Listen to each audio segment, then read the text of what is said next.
Welcome, everyone, to episode 33 of the Cosmere Reads. I was thinking about this as we're about to go live, and I always did with the wheel reads like seasons per book. So this would be like season 3. And I kept on going back and forth when I started this podcast on like whether I would do that for these books. But since Brandon Sanderson is still writing all the Cosmere books, and there might be a million of them before it's all gone, I didn't want to be like season 57. So I just kept on. No, you go with it, man. We're gonna be like that. What's that show, Gunsmoke, that had like 70 seasons or whatever it was? Yeah, maybe I'll just do seasons per series, like chunk. Yeah. So like we'll do the trilogy, and then I'll do season 2 will be Elantris, and then season 3 will be Stormlight. So yeah, cool. We'll do that. Sounds good. So little housekeeping. Didn't talk about that to you guys live beforehand, but that's okay. So we're starting a new book, guys. This is exciting, right? We got this nice little cool new book here of Ages. I love this book cover. There's a million different book covers they have. Yeah, man. This one with a steel spike going down, which we get into very quickly in this book. A lot of stuff happens early on in this book. Yeah, it starts explaining a lot of new stuff really fast. like huge exposition dump, but a lot of fun. Before I get into any of that, couple announcements. Nothing really with the Cosmere Reads as far as if we're starting a new book. Will Reads, we're starting back up sometime this month, maybe the next season of Wad of Fortune. And I think that's it. We just started a new book over there too, so we're just kind of new books everywhere. Lots of fun. So yeah. I would say also we are sponsored. So yeah, we'll do that real fast. Tonight's episode is brought to you by NordVPN. That's a bad one. Let's find a better overlay. Is that better? Yeah, that's better. Okay, that's NordVPN. Better. So they emailed me the other day saying that they're going to be doing a special for their VPN. Super cheap. It's going to be $3.99 or something like that a month for 2 years, for a 2-year subscription using our affiliate link. So I will add that in the description of the actual podcast. I don't have it for tonight, but we'll get the link out there for that. So if you want a super cheap VPN and you want to be able to watch any movie in the entire world because you can just say you're in that country on Netflix, literally it opens up everything. Like I can just go online and Google like, I want to watch this movie. Oh, it's available in Canada. Well, I'm in Canada now. So there's also other uses for it. There's safety. Yeah. But yeah, VPNs. Go check it out. She's super cheap VPN. $4 a month. I use NordVPN. You got to show me how to do that, Alan. Yeah. No, so it's just not that easy. Like literally, if you use NordVPN, you pull it up on your browser. You pull it up and it has the whole map of the world. So if you like Google a movie you want to watch and say where is that streaming on Netflix in the world, and you go click on that country and then go to Netflix.com, and it will be there. So I had real applicability for this. I love Poirot. All right, the Hercule Poirot show that came out like on like PBS and all that stuff. So it's available. Every episode is available on YouTube. Not available to watch in the US. So the only way I was able to watch it was I had to download it while I was in Scandinavia. So now I have it, but if I had NordVPN, wouldn't be a problem. Wouldn't be a problem. Yep. Just click on one of the Scandinavian anywhere else outside the US. It's just not available in the US. Yeah. So there's a movie I watched, like The Passengers. It's with Chris Pratt and Jennifer Lawrence. Oh, Jennifer Lawrence. Yeah. I had never seen it, and I saw like a little preview for it. I was like, oh, this one's interesting. And I was like, so I went to Netflix, and I was like, not on Netflix. And I was like, it's on Netflix in Canada. Sweet, I'm gonna watch it. There you go. Yeah. So yeah, it works. It's cool. Check it out. Yeah, Nord's awesome. Nord. Doughboy just convinced me to use Nord. Yeah. Nord. Nice. What's everybody drinking tonight? Anybody drinking besides me? So actually, I went fancy today. This is actually a chocolate smoked old fashioned. Actually smoked it in a cigar box, so it's got a nice little whiff on it. So I went fancy tonight. Just got to bring it out sometimes. Go ahead.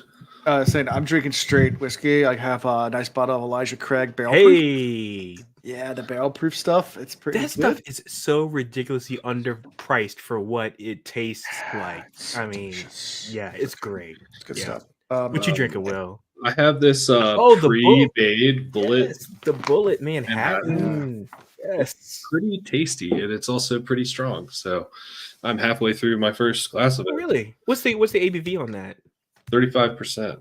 Okay. Because Not see bad. the old fashioned I think is an orange bottle, right? Yes, I have that one too. Yeah, and then but I've never had either. But I was like, it couldn't be too bad. It's Bullet. Yeah. You know. This is pretty good. I'm not gonna lie. Put over some Good ice, easy call. peasy. Nice. And Yeah. these go really well with whiskey too. I got some chocolate covered espresso beans. So yeah. Unfortunately, I have the caffeine allergy, so unless I want to die, Worth it. That's I'd be unfortunate. like, I'm gonna go out. Ah! Chocolate covered espresso beans are so good. I'm Especially with whiskey. gonna take your word for it, Alan. Let me down that a little bit. Yeah, get in there. So, what's new? What's going on with you guys? Anything new, exciting? It's been a week. So for me, it's just been work. I told you guys that, and I knew it was gonna be like hella fine amount of work, crazy Yeah. amounts of work. So yeah, but like I was telling the guys, I was gonna play like Sea of Thieves with you guys. I haven't been able to do that, and then I redid a part of my water cooling loop last night, just because I was nervous it might be a leak potential kind of thing. So I focused on that. Super happy with that. I'm like, and I got a little monitor here. I can actually monitor the temperatures and everything. It's That's super cool, and it's like super quiet. I love the fact it's like crazy quiet. Like it makes like no noise. So Nice. yeah. Yeah, we've been playing a lot of Sea of Thieves. Yeah, Yeah, I was I gonna gotta say- get on this thing, man. I gotta Yeah, get in. Will and I have been playing a lot. Yeah. We played like 3 nights this week and played like really long sessions. And if you want Nice. to check it out, like when we play, I live stream it whenever we're playing. So you can just go to twitch.tv/Carpe Ventum, which sees the wind in Latin, Carpe Ventum.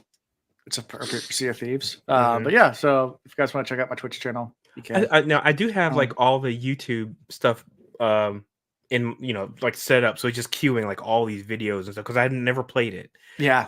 And this one came up and it was like it's almost like guaranteed. I guess they're releasing a 2024 release. They have new updates all the time.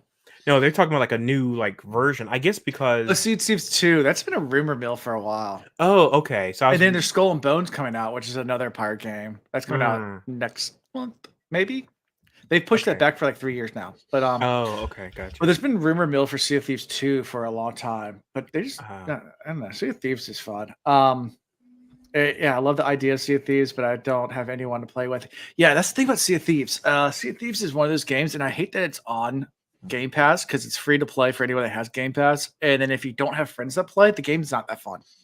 Like playing by yourself. I hear that. Yeah, so there's like 2 separate areas, right? So there's like a sea, which is like you can just That's do it by new. yourself. Yeah, that's new. The Safer Seas stuff that just came out in October. But forever it was just like all PvP. And just all I do now anyway. I would never play the Safer Sea stuff. That's not fun. Like Will and I occasionally will try to do missions, and then we just get really bored and try to find votes. Go sink. Okay, got you. Like, All right. like, I don't want to play actual game. Yeah. I just want to go steal stuff. So we're those toxic players that people talk about, and like the reason why people hate the game is because they're new to the game, they know what they're doing, and they start, and then someone comes by that's been playing forever, it just sinks them instantly, and takes all their stuff, and they're like, "Well, I'm not playing anymore." So basically, this is like World of Warcraft back in like 1999. When it was all PvP, yeah, because it was like toxic as hell, man. You'd have like a level 60 toxic, yeah. You have a level 60 dude come by and he would just like just bash your head in with a club and then just take all your stuff. Yep, it's a very toxic game. The great thing about it is it's not like that. Like there's no leveling in the game, so like everyone's on an equal playing field. It's just skill though, so. Like it's a matter of learning. So like look at it as you come up, you get wrecked by another boat. You're learning, right? It's a learning process. You got to pay your dues. Right. Yeah, and it's one of those things like there's not like you can't get special weapons that are better than anyone else. Like everyone has the exact same stats. There's no like higher levels. On top of that, Alan and I are playing on a 2-man ship and we're fighting 4-person ships, right? So like we're outnumbered. And it's a challenge. They're still beating though. Like we should lose. Can you get better? Can you get better if you go into the Safer Seas part and get to like your skills up? Well, you can get used to like use the mechanics. Yeah. But that's where like playing with like me and Alan, because we played a little bit, you'd be able to learn more quickly, I think, because we Quickly, can yeah. tell okay. you, you know, Gotcha. All right. like Thatcher. If you ever want to play, let Alan know. You can join us anytime. Anybody. All Yeah. right. Anyone Always can join down to- us. Yeah, join the Discord and just hit me up. And anyone can join us play. I don't care. We'll just get a bigger Cool. boat.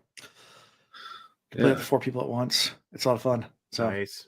100% full send. Come play with us. It'll be fun. I guarantee, if nonetheless, it'll be fun. Even if we lose, we don't care. Oh Like, yeah. that's the whole point. Like, Don't get serious about it. we don't get serious about it at all. Like, someone beats Nah. us, like, oh well, we just lost a bunch of stuff. Hey, you know, that's I don't right. That's care. right. Like, Just wait for the reload screen, and your boat will respawn, and you're ready to go. Yeah, it's Let's go all again. virtual currency anyway, right? Yeah. So, hey. Yeah, we took out a galleon, a 4-person boat the other night. Just Will and I together, which was pretty epic. I mean, we definitely came in during a storm, so they couldn't see us coming. And I think that played to a huge advantage, but it was fun.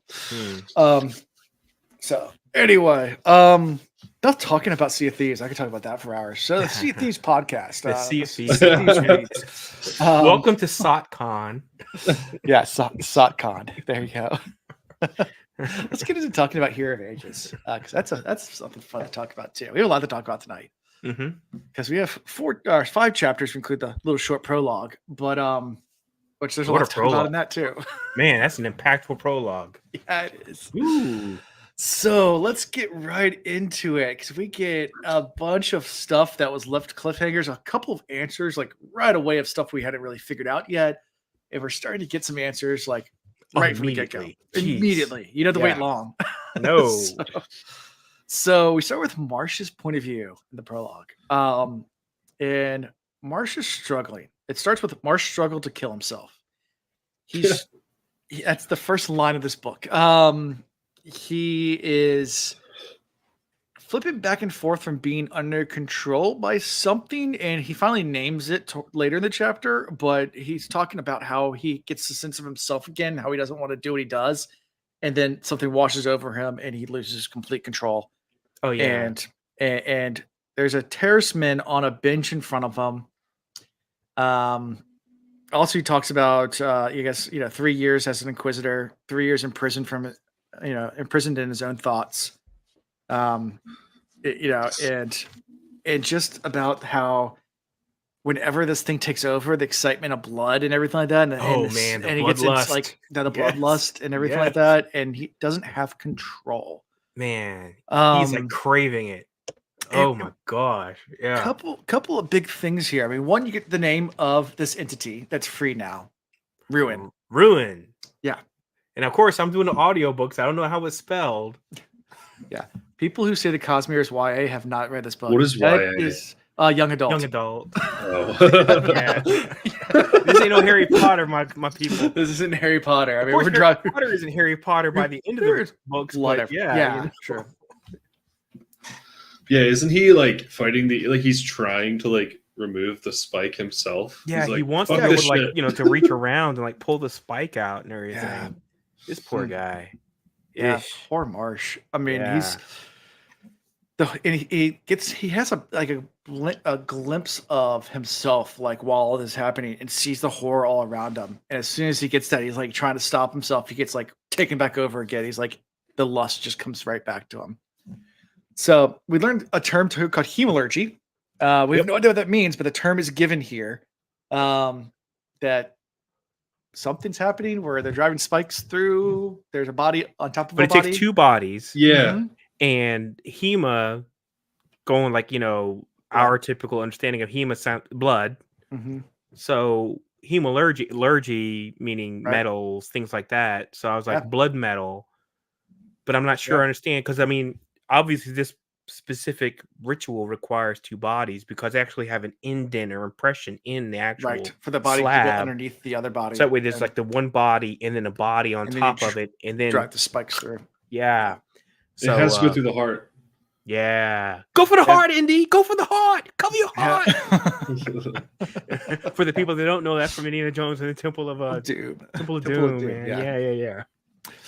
Yeah. So, a couple of things. What are your thoughts about all this? I mean, let's talk about Ruin, talk about hemalurgy, talk about just what's going on with Marsh. I mean, just all of it.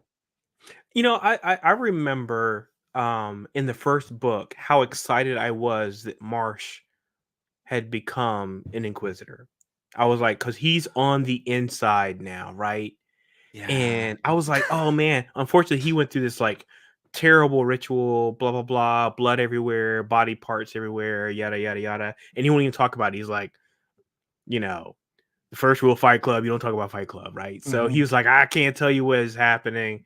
But you were like, you like felt like you had a man on the inside, and I have done nothing but just like feel for this guy ever since then. I'm Poor like, Marsh. this I mean, guy. it's poor Marsh. Yeah, Like, poor Marsh. It's like literally, Yeah.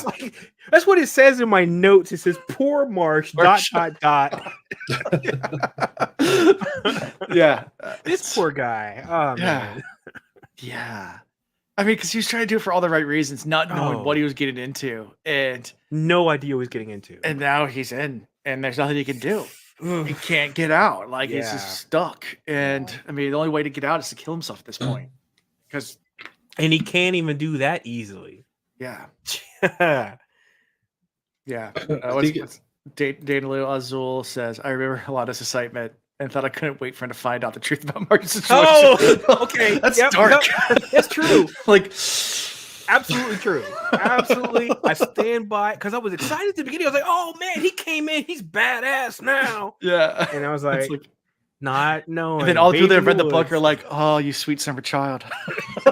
And now we're here, and I'm like, head in hands the whole time, just like, why you gotta do this to my boy? Yeah. Yeah, Yeah. that's rough. It is. Yeah. So what are your thoughts about Ruin? I mean, so we've heard this name before. The Conjurer mentioned it. I can't remember if it was the first book or I think it had to be second book because Conjurer got big in Wolf Ascension. I think it was Tensoon that mentioned it. Yeah, I feel like we heard the term before. It was in capital letters and we pointed it out. So I mean, I'll go back because I didn't mention it and highlighted it before, and I don't expect you read the slow pace to remember these things. Yeah, But and I'm it doing was- audiobooks, so I didn't really know Yeah. what the So emphasis was. So I pointed it out on the podcast when I said that was that it was the Conjurer said, right, we're not quite of ruin and preservation, and both of those were capitalized. And I asked you, what do you guys think about that? And your guys were like, I don't know what ruin and preservation are. I was like, okay, good enough. Got it. Again, I Or feel like something along those lines, I'd have probably paid a lot more attention to it if I had known it was in capital letters. Yeah. Didn't it have something to do with like how Alan got stabbed in the Well of Ascension? Go on. I just have in my notes that the entity in the Well of Ascension that stabbed Ellen is now, like, we now know that is called Ruin. Yes. Okay. Other than that, I mean, I don't really know. That seems to be like what is controlling the Inquisitors to do this hemalurgy. Wait. Actually, I said yes, and I thought that the entity that Stabs Ellen. stabbed Ellen was a mist wraith Was trying to prevent and was him trying to from prevent Ruin's ascension. Oh, escaping. So I didn't think that was Ruin. I thought that Ruin was the thing that was speaking to Vin the whole Listen, I'm free. I'm time. free. Yeah. yeah. Right. I could very well be wrong. So that was my interpretation. I don't know if I'm right. I'm just saying that was my interpretation. So. I'm trying to remember both- why I wrote that down. But both could be right. It's just someone's right, someone's wrong. But wrap it up. Yeah, man. But well, we're gonna get to the global stuff. These openings, by the way, these what do we call the Epitaphs? Yeah, epitaphs. Epigraphs, not tasks. I Yeah, said it last epitaph time. didn't sound right. Epitaphs is on a Epitome? grave. Epitaph's on a grave. Epigraph is Epitome. Will, yes. This is the epitome of the episode. Epitome. Sounds right, doesn't it? Oh man, This has already turned to a catastrophe. So the epitome. We were talking about that on Sea of Thieves. but we I'll stop were. there. We were. Oh, No more nice. Sea of Thieves rabbit holes. Gotta do it. The epitome. It even carried over. We talked about it on the Wheel Reads last week. So Oh man. the epitome has gone far. And that word is ruined for life now because this guy mispronouncing it. Mr. Professor himself was all like trying to be like, oh, Yes, can you not know this epitaphs. right Epitaphs are on graves. Epigraphs at the beginning of the chapters. It's the Epitome. epigraphs. Epitome. I was like, what? Cat ass trophy. Catastrophe, yeah. That sounds Catastrophe. right. And I saw all these, by the way, these notes going back and forth on Discord about cats and stuff. I was like, holy cow. Oh yeah. Y'all some There we go. feline friends. So yeah, we'll get to the epigraphs when we get to chapter Yes, one. yes. But, I don't want to jump ahead. We're going to definitely talk about them and thoughts. This book more than the books. Wait, are we moving on from the prologue? No, I still want to talk about hemalurgy. Thoughts. Okay, all right. Well, we glossed over. I don't know if it's important or not, but they said that the person that was being spiked was a terrorist man, which I thought was shitty. I don't know if, very shitty. you know, obviously everyone doesn't have to be a terrorist man to become an inquisitor, but in this instance, it was a Who do you terrorist think's man. becoming the inquisitor? The person on top or the person on the bottom? Is it the top or bottom? Is it the pitcher or the catcher? Is it the dom or the I feel like there's some sort of think about what's transfer. important about why it's critical that it be a terrorist man, though, too. I mean, and I thought this the whole time. I was like, so obviously you want to kind of do the merge where you bring in allomancy and merge it up with feruchemy. That's what I'm thinking. But that's my thoughts on that. So a person could do both.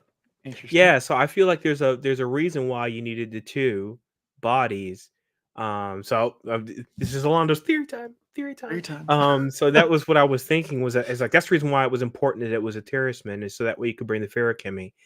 So that way it gives them the ability to do to reach beyond the allomantic capabilities that they already had. Yeah. But that's, again, we haven't, no proof, no evidence, whatever. That was just Alondo theory time. Yeah. I'm just wondering if there's like the spike going through one and then into the other, if there's like a transfer from the top body to the bottom body. Like if an inquisitor dies, if they just take the body and then put somebody else in it. I don't know. Or maybe this is part of that. You know, maybe this is like an evolution of their, creation process. They're like, okay, well, we're only limited to the metals we have because they're not like Mistborn, right? I mean, yeah, they can do a lot of the same stuff Mistborns can. They can, but now if you can have that ability to store metals through feruchemy using, the death of a terroristman, then yeah. I mean, it's a unfortunately, there's a lot of sacrificing going on, but I mean, if it gives you like ultimate power, like Jafar, hey, why not? Unlimited power. Yeah, the Emperor. Oh yeah, that's right, the Emperor. Force lightning, guy. Yeah, anybody watch the Star Wars friggin' marathon all weekend? No, I'm kind of bopped in and out of it. We've had it on like all day. I love a good marathon, by the way. Yeah, Star Wars marathon, Harry Potter marathons. Those are great because there's so many movies. It's better than watching like a Christmas Story like on a loop for like 20. Yeah, I woke up this morning and saw Mark Hamill young, and then I just went upstairs before this and saw Mark Hamill, old, aged up. Yeah. Yes. 12 hours later. Nice. Cool. So anything from this prologue before we move on? We got Poor Marsh. We got weird stuff happening. Inquisitor making something happening, and then ruin. Those are the main takeaways. We now have a title for this process: hemalurgy. Yeah. So we have feruchemy, allomancy, and hemalurgy as different concepts, at least. So, chapter 1. I am unfortunately the hero of ages. Let's talk about it. What's your thoughts on, from part 1, Legacy of the Survivor, the first line, I am unfortunately the hero of ages? Well, that's got to be, what's his name, Rashik? Anyway, Mhm. the Lord. Our Lindy, our Lord Rashik, yeah. Yeah. And he's like, "Oh, okay, you didn't trick me because I got warned." We got that whole thing at the end of the last book about how it was like, Mhm. don't get tricked. And if my boy does get tricked, you got to be there to kill him before he gets tricked, and then you have to take the power. Yeah. Like what's my wife's favorite movie? The Last Dragon. You got the power. So he's got to take the power because he's the last dragon. And it's a reluctant thing. And so young guy doesn't know what to do with it, has no clue what he's doing, which always we're going to find out in the next couple chapters with these like epitaphs. It's like, yeah, you don't. I'm sorry, epigraphs. Epigraphs. Epigraphs. Yeah, it's like he doesn't know exactly what he's doing on a global scale. Yeah. Holy cow. So When they tell you ascend to godhood, you start to learn real fast. You ascend to godhood. what godhood means, it's like, no, it Yeah. doesn't mean you can open cornflakes like first try. You have to open a little plastic No. bag inside of a box of corn, and you're always like, god damn it, I can't get the bag open. And you're like, godlike power. He's like, oh, I rip it easily. No, it's like you like can make cornflakes like blue, like Yeah. just for like just random, just blue cornflakes. Why not? No, this guy's like altering the freaking like world. Anyway, I'm jumping ahead. We'll get to, yeah, but the fact that he's like the hero of ages, and he had to be, but unfortunately he had to sacrifice or kill the person who was set up to be the hero of ages, but he didn't understand what the responsibility was. Yep. So this book opens up a few months, or not a few months, several months. I think it's almost like a year after the events. Exactly 1 year. It sounds like, it's like 1 year. And we start out in the point of view of this guy named Fatrin, who is in this little small town. It's been devastated by it's being about to be devastated by a horde of Kolos. And there's also been killer mist around and things like that. Things are just not good. And they're, they have, reports of an approaching Kolos army, and they're pretty much getting ready to die. I mean, they're kind of like trying to figure out, is there a chance? Like, Yeah, can we run? Like, what are our options at this point? I think we're just pretty much dead. And soon a lone rider comes in. And the rider comes in with definitely some flair and fashion. And identifies himself as their emperor, Ellen Venture. But wait, this guy, he like hops up. He just pops up on top of the what do they call that? I keep wanting to call it wall. But the barricade, but whatever it's called. He just hops up there on top of the. I'm gonna call it the garrison for right now because I don't remember what it's actually called. He just hops up there like it's no big deal, and they're like, "Oh, he's an Alamancer," and the way that, and by the way, my man gets ready to pull the sword, and Ellen's like, "Hey, nice sword you got here." You just, hey, you got some good steel here. All right, I see what you're doing here. He's being a little smooth. I'm like, when did Ellen go from like, oh man, I got stabbed, and oh, I think I could do the Alaman, and now he's like, yeah, I got the skills. I got the skills to pay bills. It's been a year. He's been a Mistborn now for a year. So he's and it took me a second to remember though that then it took her about a year for her to go from like, I mean, she had some understanding of what she could do. Sure. But she went from kind of zero to hero pretty quick. Yeah. And he obviously trained with Vin. Right. So boom, there you go. Yeah, but he came in like a straight Palisade? I cannot remember what they call it. The ramparts, Palisade, I don't know. We are all synonymously talking, circumlocuting the same thing. We will get there eventually. Yeah. But he came in like a straight pimp. I mean, I was like, okay. I like how you do. Oh yeah. He definitely came in with some flair. Oh yes, yes. So, what are your thoughts on the new Ellen? I mean, on the more confident. I mean, he was always confident, but he's never confident in physical ways. He wasn't always confident. He was always smart. There you go. That's yeah. He was smart. I don't really feel like he was confident when he confident. was That's a good king. point. Yeah. Will's, please, what's your thoughts, man? You go. Bulwark. I was gonna say embankment, but I think bulwark might be right. Oh, man, I really wish I could remember the phrase. I was laughing because they were building that, like, it seemed like a little like dirt wall they were building, and they're like, yeah, these Kolas, they sound pretty bad, but we're still gonna try. Yeah. You know, and it's like, but they weren't committed. Yeah, they said it was like 7,000 people in the city, of which 2,000 were like trained ska soldiers that, you know, they've been trained for a year, but still like trained. You know, talking about Kolas army. Yeah. But yeah, you know, Ellen shows up and like levitates off his horse and flips the sword around, and yeah, it was cool to see him. Like, he just walked up in there like a boss and took control. I think at one point, like, Fats, I'm gonna call it like Fatrin, is like, yeah. He's like, well, like, why should I trust you? He's like, no, because if you don't, then I'll fucking take it from you. And he's like, so you're a tyrant? And he's like, you know, I used to not want to be that way, but I've realized at this point in time I have to be that way because people are stupid. Yeah. But like, I'm happy to let you stay in control and let people think that you're still in control. Like, I'm not trying to assert my authority and be like, I'm in charge here. Like, I don't want that. I will do that if I have to.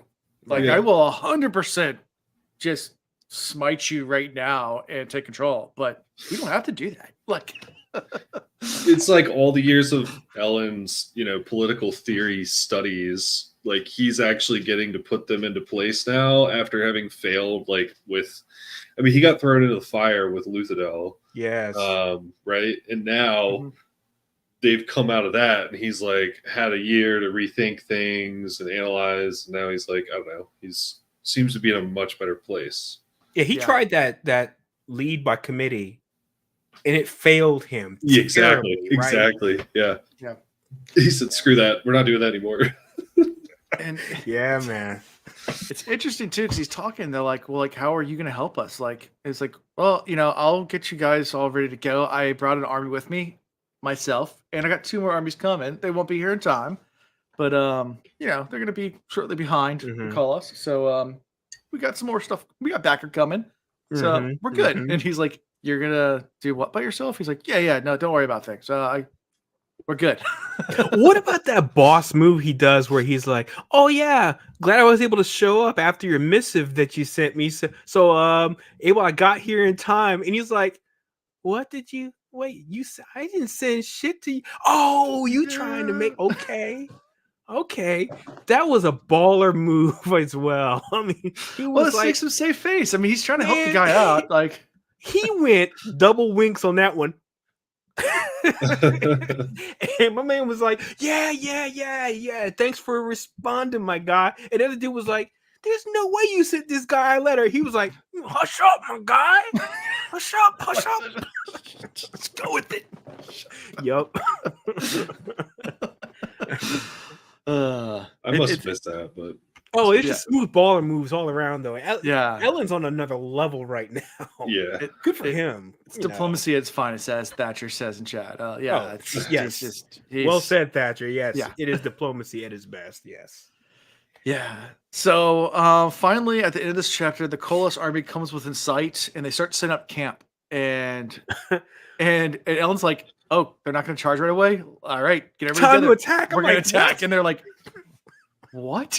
Yeah. It's like it's the only way to beat Kolas. Like, you can't let them get whipped up into a frenzy. Then we're screwed. Like, but he's like, once if they're calm, that frenzy rage. If they're calm, element surprise. Like, yeah. And I mean, Fatrin's just like, no, we can't. But then, like, he looks back to his men, and they're all like, let's go with this new guy. And they're like, he's like, I guess this is what we're gonna do then. Yep. You know, realize the townspeople's behind him, and he really doesn't have a choice. So they're going to assault.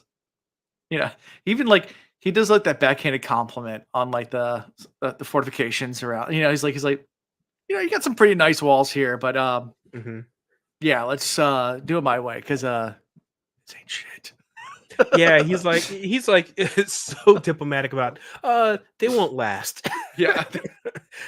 And then he's talking about, hey, here's what we're gonna do. We're gonna put the people over here so that when they come in and they don't find them, and then we'll come around the corner and we'll Yeah. hit them in the back and blah blah blah. Because he's like, your shit won't hold.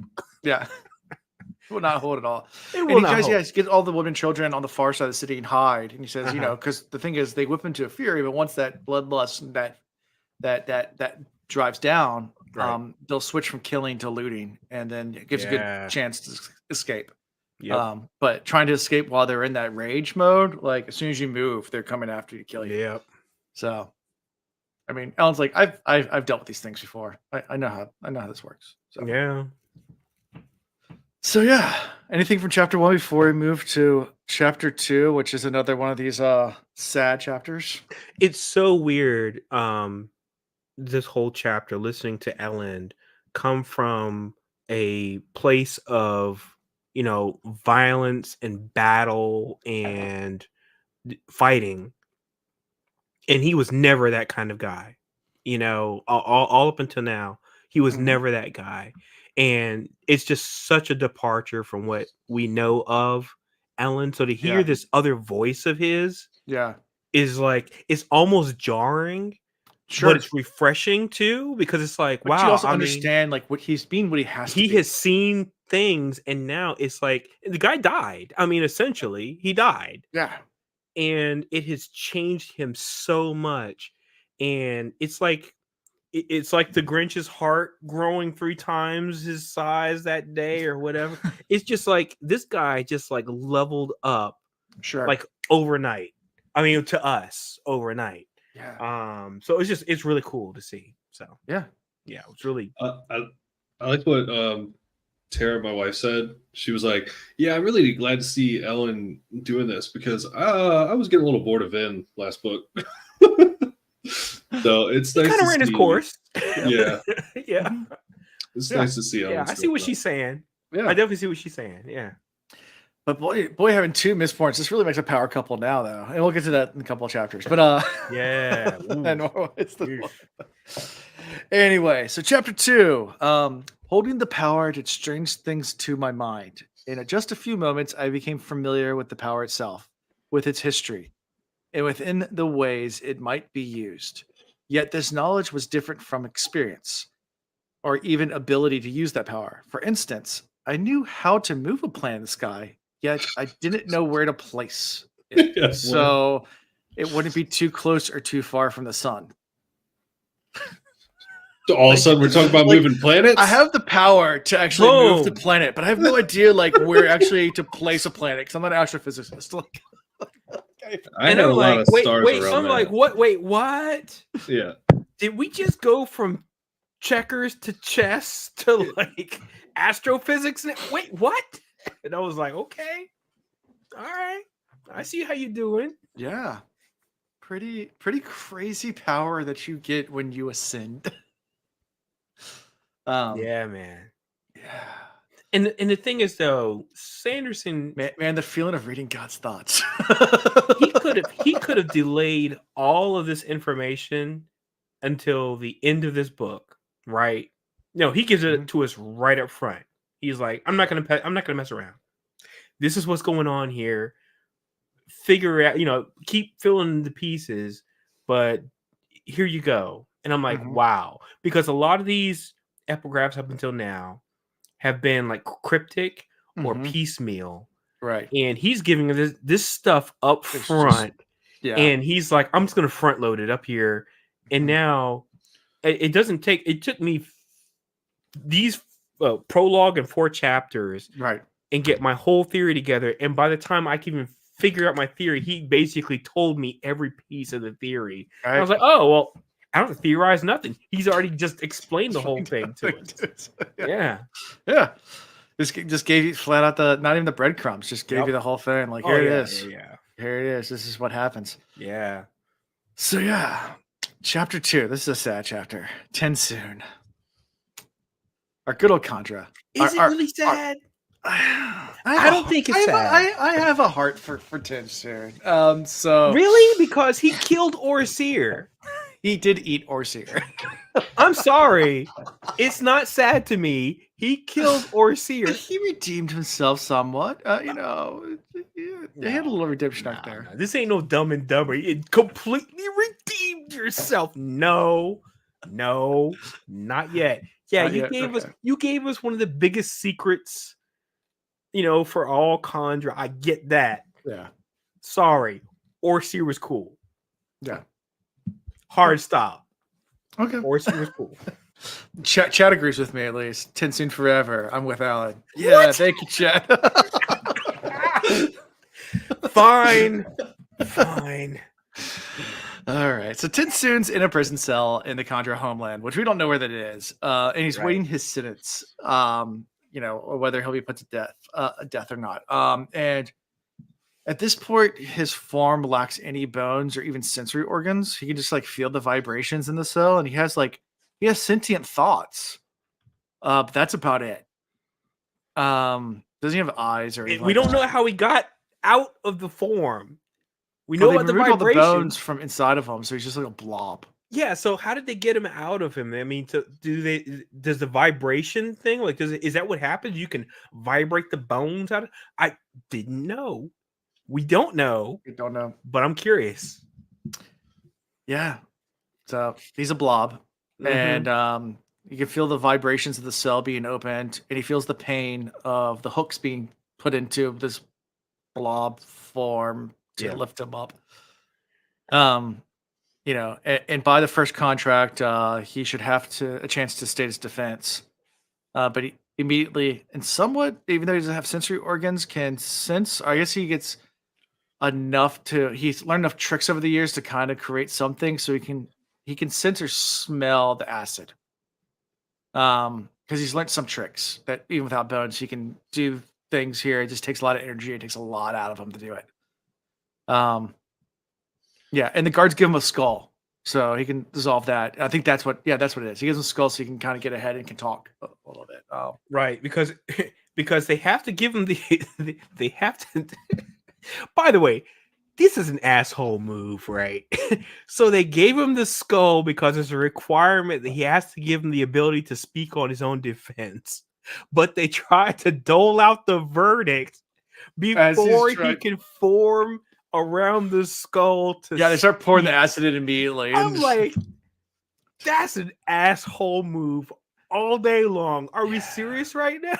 It's like, I'm just picturing this like solution as like, have you heard like piranha solution?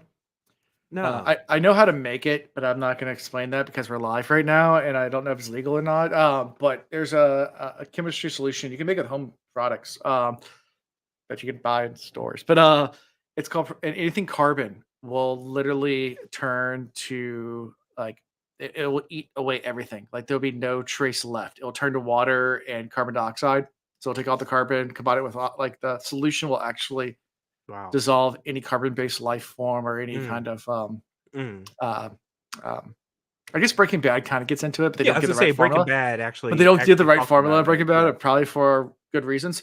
But that actually in the Ozarks they do the same thing with the acid vats. If you ever seen the Ozarks, but yeah, so but there is a solution called Piranha Solution that you can actually you can put anything that's carbon based. Oh, I Let me like what change Python my says. It's dip. VPN It's location dip. Yes. to Australia before I Google that. VPN for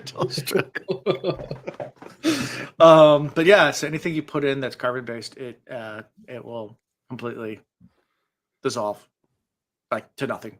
Yeah. You'll turn to water and to random gases. Yep. So literally will eat away at everything. But Yeah, the fact that don't Google that, people. Please don't Google that. You'll be on the FBI. Can you spell piranha solution for me? you know what? I did the what was it? The thing everybody listened to, read back in the day, the terrorist cookbook. Mhm. That used to be a thing where he was like, "Oh, don't look it up, blah blah blah. The FBI will be after you." I read that thing cover to cover numerous times because I was just fascinated with the chemistry and whatever in that. And I'm like, yeah, I get it. There's certain things you shouldn't, blah, blah, blah, blah, Should blah. know how to do. There is so much dangerous chemistry in the world. If the FBI was going to look and research all of that, there's a lot of us. There's certain things that in like trouble right now. common household like things they tell you not to do because of what it does. Like so, like if you mix ammonia and like bleach together, Yeah, I it mean, it creates chlorine gas, and yeah, it will kill you instantly. it's basically as deadly as anything they used in World War One. Yeah, it's Yeah, and most people have that in their house. It's Yeah. For cleaning products. Just don't, and they have warning labels saying don't mix these two cleaning products together because right. it will create chlorine gas, and that will Exactly. kill you. It'll literally burn your lungs out instantly. Oh yes. So that's why you don't do it. Mhm. And the reason why I'm telling you that is because that's on the warning label. Don't do it. So yeah, so they start burning him. Yeah, twisting the words of the law around to like not even letting him really give him the opportunity to speak, but like not even They like didn't realize how good he was, though, his as- ability to actually form around that skull. So they were Yeah. like, typically, like and he's talking about generations, by the way, yeah. of Contra, right? So Contra, he's yeah. talking about like they're like in the third generation now. Mhm. He's like talking about the second generation, first generation, Yeah. and he's from like that earlier generation. Yeah, so he has And so he a lot has of experience. so much experience that he's able to form the shape that's required around that skull speech, quicker than yeah. normal people. And he talked about forming the vocal cords and stuff, and then be able to speak. And he was like, "You can't handle the truth now." Yeah. I feel it's like the Pirates of the Caribbean, like they're about to kill you, like parlay, and it's like, oh Yep, crap, that's part of the code. Like you can't. Hey, He said parlay. thieves, Oh, anyway. he said parlay. Oh, That's right. crap. That's right. So he was like, "What did he say? Judgment? I think it was." He said judgment. Yeah, Yeah, judgment. Judgment. Yeah. And the guards are just like, really, you're gonna go through with this? You're gonna get embarrassment to all the Contra. Like, just take your Yeah. punishment, and like, we'll just kill you and be done. Like, just it's already over. Why are you gonna bring this out to the public? Like, he's like, I have the right. Like, I demand trial by combat. Yeah. Yeah. That's some Game of Thrones nonsense right there. Yeah. Well, Song of Ice and Fire, technically. Yeah. So interesting though, he said that he thought that they wouldn't kill him because they would want to know who he told the secret to. Yeah. And then they started like dropping acid, and he was like, "Oh, I guess they don't care." So they were just like, "Yeah, we don't care. Yeah. Yep. It dies with you. Bye, Felicia." Yeah. So he's still, he's persistent. He desires to, make something of his own defense for breaking his Yeah. contract. Mm-hmm. But yeah, the punishment for breaking your contract is death. But you have the right to a trial. And he calls for his right as they're pouring the acid on him. And they have to stop. They're like, damn it. So that's how we end this chapter. It's a really short chapter, but it's a little bit of torturous, a little tough. But any thoughts on this weird? I mean, this is not that weird of a system of government because it's very similar to a lot of our systems, but it's weird with blobs. Will, you tell me, are you team Tensoon or you team Orseer? Man, Contras are weird.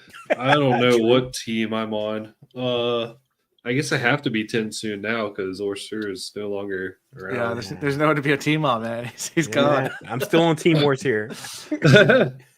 Yeah, I don't know. I'm trusting his Force Ghost right now.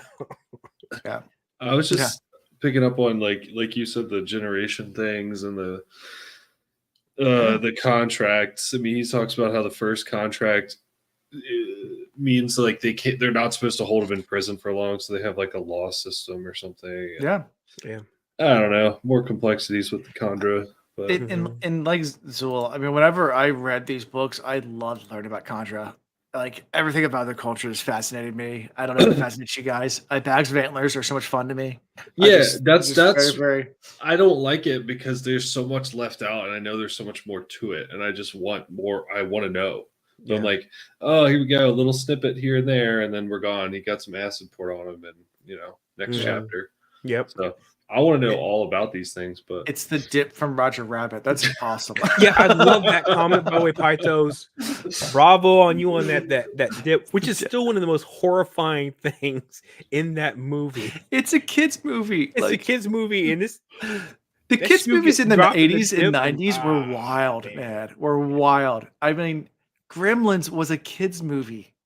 It was done by Disney. Gremlins.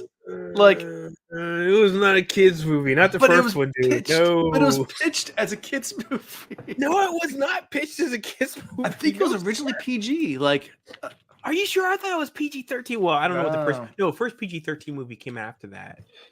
Yeah, so it was 1984. It was yeah, rated. that's after because PG-13 I think came out like 1980. Yeah, it was rated PG. Yes, it was rated PG. Yeah. Like, which is it's not But PG. but funny enough though, and I love having this conversation. The weird dichotomy between Gremlins and Gremlins 2 is like the most hilarious thing ever. It's like It is. they just went full just comedy on the second one. Yeah, and I originally loved it. Originally, it was rated PG, so it was marketed to kids. Which PG don't mean kids. PG means parental guidance. but PG movies traditionally were like PG-13 was like you have to be like at least a middle schooler. PG Yeah. was like you can be an elementary school kid and watch this movie. You could, but you need to have a parent give you guidance. And then you talk to you about, well, when you blend a gremlin in a blender or put them in a microwave and have them explode, these are the ramifications. That's interesting. So they created the PG-13 rating because of Gremlins. Is that true? Interesting. Oh, I don't know if really? that's true or not, but that makes a whole lot of sense. Oh, wow, man, that's a hot take if that's true. If that's I didn't true, know that's that. a really hot take because it's. Yeah, I mean, because you go back to like I mean, because I watched it as a kid too, and it terrified me. And then you like go back in as an adult, and like there's a whole scene where, like the little girl is talking to like the main guy character, and he's like talking about her dad and how she lost her dad and how he left, and he's Santa like, Claus, he and then got he died stuck. in the He chimney. got stuck in the chimney. And died. Yeah, I thought that the thing that I thought the thing that created PG-13 was because there was actually like mild nudity in a movie, and that the MPAA was not happy about it.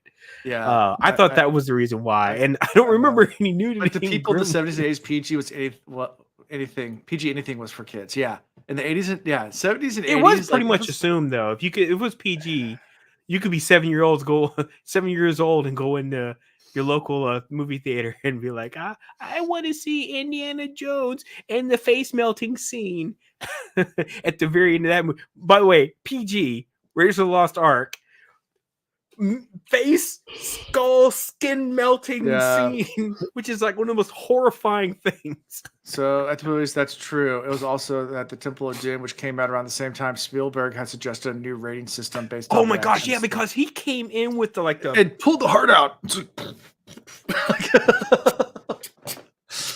Things we saw as kids. Come here hot. Man, it's the second Temple of Doom reference in the episode. There you go. So Gremlins. Yeah, I don't know why we're talking about Gremlins now. Dang it, but, we forgot to do the bingo card. Ugh. Well, I talked about that Will before you came on before the stream, but yeah, we'll do I'm we'll do sorry. it. We'll do it at some point. Sorry, guys. Yeah, it used We'll to be get on just top of G, that. PG, R, and X before that. Yeah, That's right. and then they created a PG-13, NC-17. Yeah, they had a bunch of not rated in R, which was like you don't know what you're gonna get. Yeah, because it wasn't Midnight Cowboy X rated. Yeah, there was a couple like in ours, like they were not rated, and it wasn't because of like it was because of graphic violence, and it was like extreme graphic violence, and it wasn't because like nudity or like it was a sex film. It was just beyond R. Like some horror movies were like that too. But yeah, You call him Dr. Jones. Love it, man. I'm gonna be like spouting Indiana Jones references all night now. I'm sorry, guys. My bad. All right. so history lesson on the rating system that we use in America, which doesn't apply to any of our international listeners Any of our because international listeners, they're like, because they use a completely different system. So yeah, hey, yeah, whatever. They don't care about any of that stuff. They're like, we see boobies all the time. Yeah. Whatever. You puritanical Americans. Yeah. Yeah. All right. All right. Back to the So, book. so All right. Tinsun, we got done with that chapter. On to chapter 3. Yes. All right. I'm going to keep on reading these epigraphs because they're so great in this book. They are great. Yes. In some ways, having such power was too overwhelming, I think. This was a power that would take a millennia to understand. Remaking the world would have been easy had one been familiar with the power. Yet I realized the danger inherent in my ignorance. Like a child suddenly given awesome strength, I could have pushed too hard and left the world a broken toy I could never repair. Like Yeah. when you instantly become a god, like you think it's gonna be a cool thing becoming a god, and then you realize that like the power that you get instantly, like you have no idea like what to do with this. Now, of course, I'm reading these things, and I'm like, why would you need to move the world? Right? Okay. So I'm gonna just tell you where my mindset was at this moment. And I was like, why would you want to move the world? You want to move the world closer to the sun. Because it's clear he's closer to the sun, right? Mm-hmm. You're trying to heat up something. Why would you want to heat something up? And I was like, what are you trying to get rid of? And then I was like, the mist. You're trying to get rid of the mist. And I was like, because you don't know. Because he talked about it beforehand. The mists were falling. The mists were around, and they were Right. following him. And there's something in the mist, and he was terrified of them. Right. So you're trying to get rid of this thing. You don't know what it does. It can kill. We obviously know now it can kill, right? Indiscriminately. So it's like, why would you want to get rid of the? I mean, how would you get rid of the mist? Well, typically you would just evaporate it, right? Best way to do that. Anybody who's seen fog knows in the middle of the day, fog doesn't happen in the middle of the summertime day because there's enough heat. It might happen during the wintertime because it's too cold, blah, blah, blah. So he was like, oh, let me just move the planet just like a little bit closer. But the thing he didn't realize is, and this is a guy that I love astrophysics, worked for NASA for a little bit. The orbit of planets is in a ellipse that goes around the sun. So what happens is at certain points in time, it's going to be really super hot. And then at other times, maybe a little colder or whatever. If you're trying to warp that, moving it a couple, let's say, I'm going to say hundreds of miles closer, maybe helps you out temporarily. But then later on, it's like, oh, well, it's going to be all these other effects. And then it's not an exact science. So it's like, he's like, it's not like, oh, well, there's like a perfect circle. It's going to be that temperature all year round, which is why we have seasons. So I'm like, okay, so now he realizes these are the ramifications of moving the world. Right. Because you have that power. You're like, I'm going to move the world a little bit closer. And now he's having to deal with all the fallout from that. And that was my theory. And now it's getting confirmed every epigraph we get now. Yeah, and there's a couple of like really good programs you can use. There's a space flight program that you can get on your phone, which is a little fun because you can build like a rocket and try to get into orbit. But like it uses real physics and real mathematics. Yeah, I know which one you're talking about because I've used it before. I can't remember the name. And it's a lot of fun, and you can play around with it and see like when you're on the opposite side of the world in orbit, and it doesn't take much field acceleration to exponentially increase the ellipse on the other side. Like but if you go at a different angle of attack, I'm calling it, like it takes a whole lot of field energy to do the same. Like you can learn a lot from like just using those simulations and being able to visualize it without having to do the math, and realize that you said slight movements can make huge ramifications. Yeah. And actually SpaceX, they have one. They have an app that you a program that you can. I don't think they made it. I think they co-opted it. Okay. That's probably the wrong term. I don't want to say they co-opted it. But anyway, but they have one that they actually use to tell people, like, to train people, like, this is how we do what we do and how exact it has to be, et cetera, and how complex it is. The maths at the end, but I mean, getting it right is such an exact science, which is the reason why, the investment to get a rocket up and out of the atmosphere is crazy expensive, because all you need is one thing to go wrong or one trajectory to be off by like literally millimeters off. Mhm. Because when you take something that's a millimeter off here, but then have it extend from miles or kilometers, I mean, that 1 millimeter Yeah. expanded But up. it's- yeah. It's like now it's like up in the sky. You're talking about like now you're like kilometers off, Right. Exactly. which is enough to actually create turbulence, other issues, and then eventually the destruction of a rocket. So exactly. yeah, So, getting to chapter 3. So, leading the charge, Ellen is musing about how Alamensi has given him the abilities to be in this position. He's thinking about this. His assumptions are correct. As soon as they break into the Colos are completely startled and like taken back by like, you really did this? yeah, Like they're completely caught off guard. And it gives them enough time. Like they actually get a pretty good amount of like killing of this Kolos before the blood frenzy kicks in. yeah. They were on their Um, own. Yeah, they hold their own for a little bit, but eventually Yeah. there's enough Kolos there that the tides turn pretty quickly on them. Yeah. And he calls for the men, and at this point they're starting to get their ass kicked. Men are dying all around him. Ellen calls for the men to form up.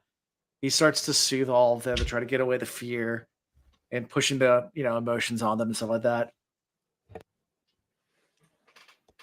And Fatrin actually comes up at some point. It's like, yeah, I'm losing confidence in your plan. Like this is not working out. Like we need to fall back. This is not working. And Ellen just points to this little speck in the sky and said, "Remember when I told you I had some armies coming? There's one of them."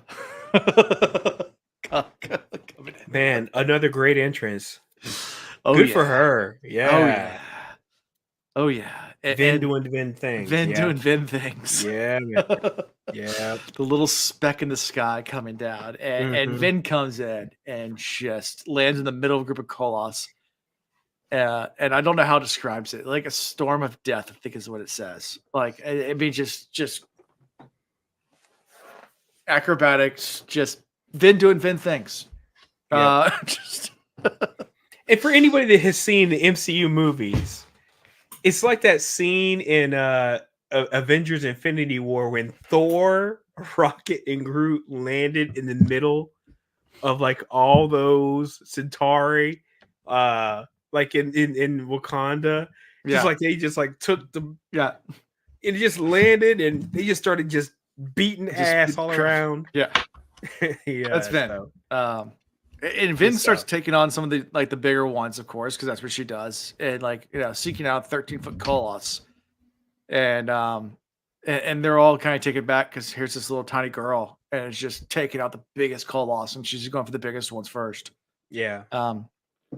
In the meantime, they're trying to press and soothe and trying to press onto the Kolos to take control of them.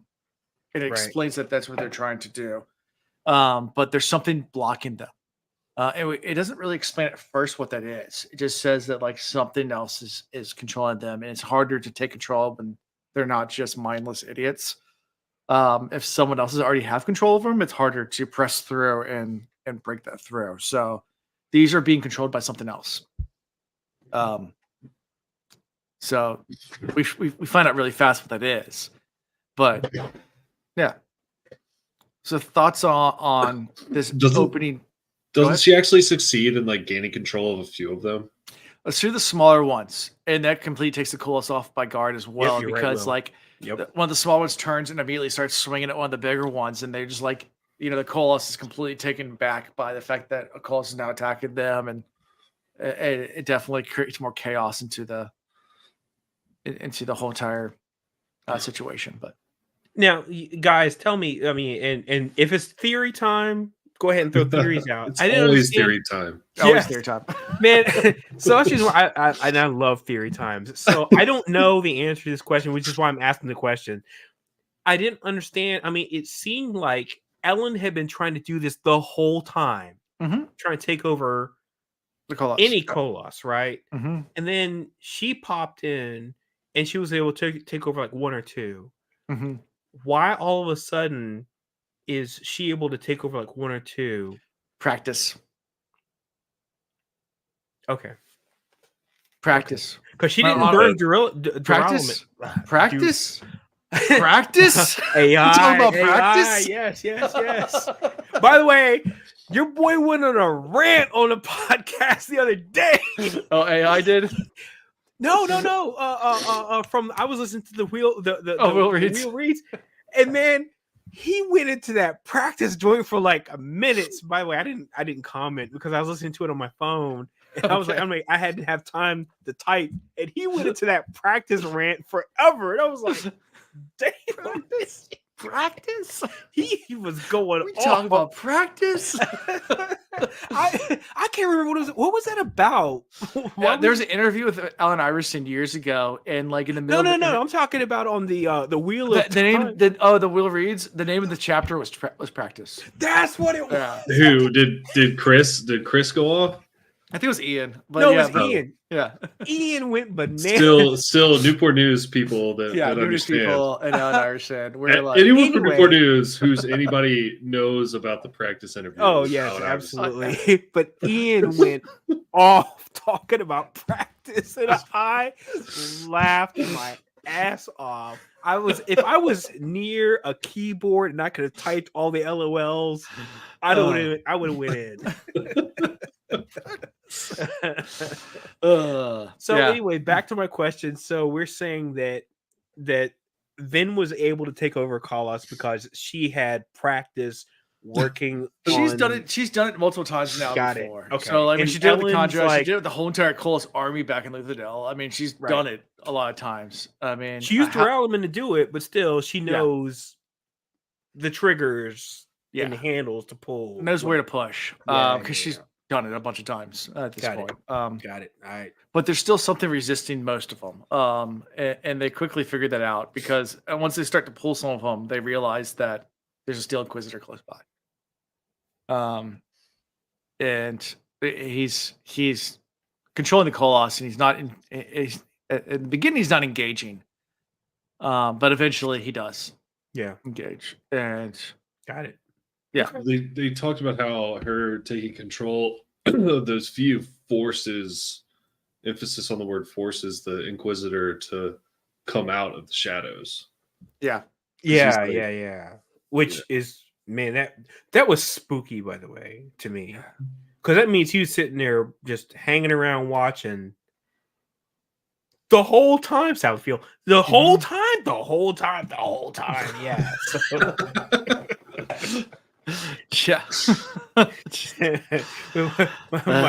Yeah. Mrs. Doubtfire reference on that one. Yeah. So the combination of Ellen and Vin taking control of Colossus definitely pulls the Steel Inquisitor in. 'Cause, like at that point, he's realized that the two of them together now can push onto them, and he needs to join the fray. So once they pull him out of the shadows, as you said, and he joins the fight, they immediately try to go into the trick of, I guess Ellen tries to take this spike out of his back, but the Inquisitor's gotten smart now since they realize that they know their weaknesses. They put steel plates back there now. There's a big metal plate protecting that back spike. Mm-hmm. So Wait, hold on. You skipped part because when the Inquisitor shows up, Vin has to burn a new metal we learned about. Yeah, that's right, Yes. Will, nice. Yeah, I took a lot of they notes. have found. I love it. That's right. Electrum. Because Will, I said, I was like, wait, what? We ain't heard of this before. Yeah, Electrum. Yeah. Which is like gold. The poor man's ATM. Poor man's ATM. And I was like, what? Yeah. And so like it's not like, I'm going to butcher this because I didn't write exactly what it said, but it sounds like it allows her to see the future movements she could potentially do. It's potentially like do. that. It's not quite ATM. Right. So, but it allows you to see like kind of like ATM, but doesn't not the full like see what they're gonna do, but see all your possibilities. What you could Does that do. make sense? Yeah. So you can't see their possibilities, but you can see all your possibilities and see what will land. So like Right. but it negates ATM, and it's a lot easier to burn. It doesn't burn up as fast, and they can make it. Whereas ATM, they have to find it. They can't. All right. make Well, I don't know how important that is, but we got Oh, Will, it's Hemalurgy. crazy important, We dude. got Electrum. And you know, Hemalurgy and Electrum. In Electrum the is a first real- 4 chapters. Yeah, Electrum is a real alloy that exists today. If you guys didn't know that, so a little fun fact: it's a natural and artificial alloy of gold and 20% silver, Stop reading Used- Wikipedia. used often for jewelry, and also in ancient times was used for all sorts of things. Nice. Electrum was really common in I thought Roman. that was a and Greek- Pokemon.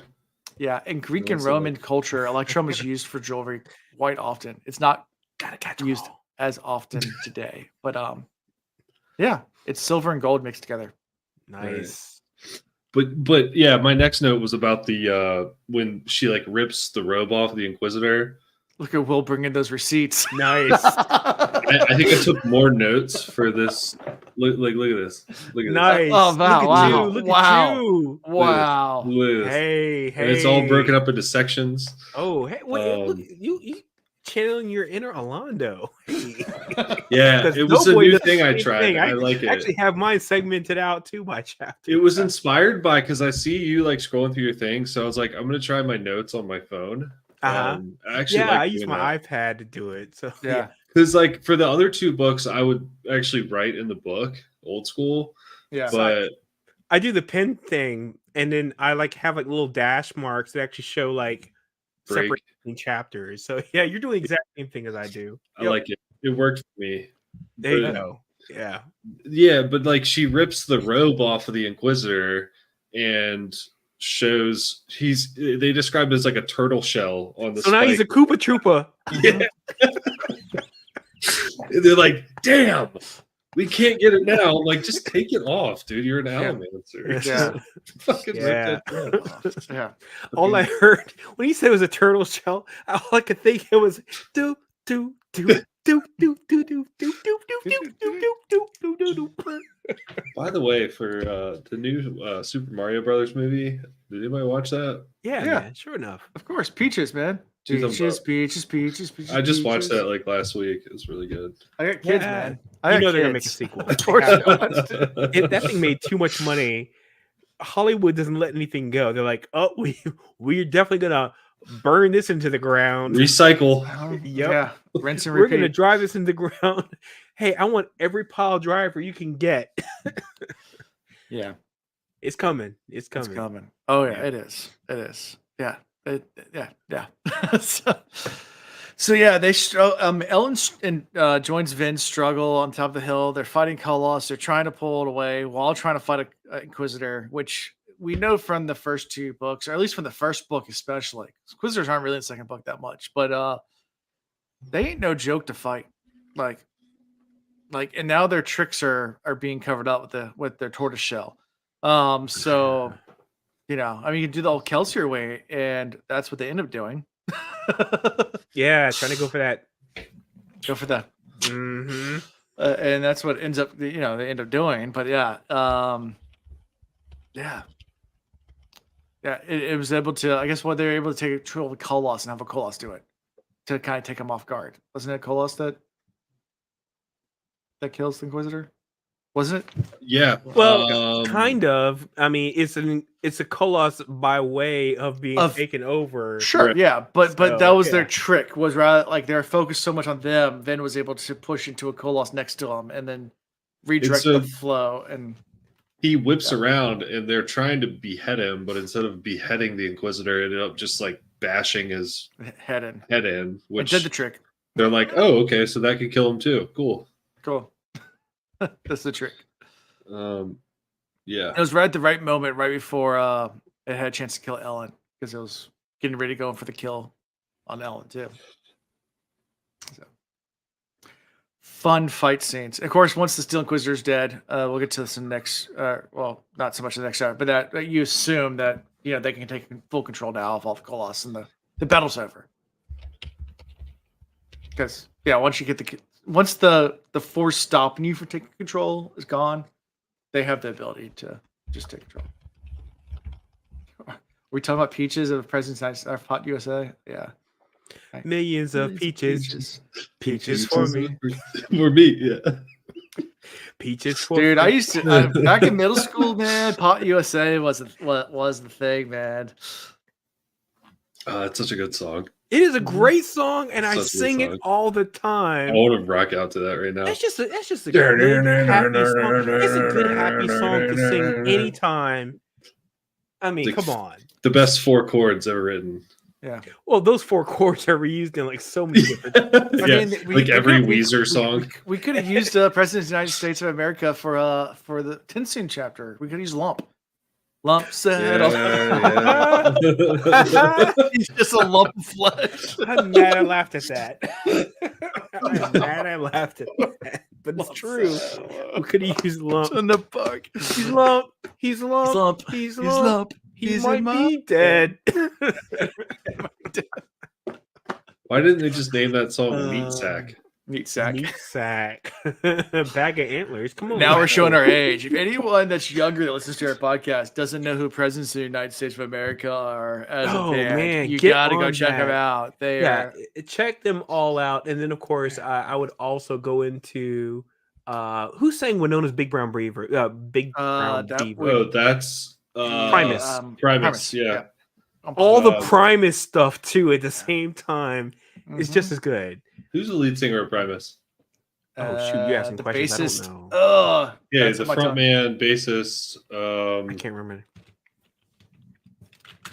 I Les saw Claypool. them live. Les Claypool. Les Claypool. Les Claypool. Thank Oh you. my God, I knew that. Oh, Yeah. shoot, I forgot I Yeah, knew I that. knew too. Everybody Oh, knew that. shoot. Yeah. Les I Claypool. just Dude, like, I oh, saw I don't them know that live in dude. Charlottesville, and they When had they 2 like 30-foot tall astronaut blow up things on the stage. Oh, nice. They had like projected images into the screens of the astronauts on stage. It was real cool. There you Pretty go. sure schools Real still trippy. teach kids who presidents are. Okay, Iris. Okay, I got you. I got you. I got you. You got them jokes. You got them jokes. All right. My 13-year-old asked me what they meant by the song Peaches. What does it mean though? I mean, if you go by the the Is this YA appropriate? oh, I don't know. We're not talking about a YA appropriate book, so They're talking about peaches, like they grow in a tree. They're Yeah. put and they put them They in a were can. put there by a man in a in factory a downtown. factory downtown. that's right. One thing I wanted to highlight from that scene was Vin has like a little internal side note, and she's like looking at Ellen pushing on the Colossus, and she's like, "Whoa, that dude! When he pushes, he really freaking pushes." She Mhm. gave him respect for the amount of power he was able to deliver. Yeah, And not using being a duralumin, by the way. right, and being Yeah. a new Almancer, Mistborn.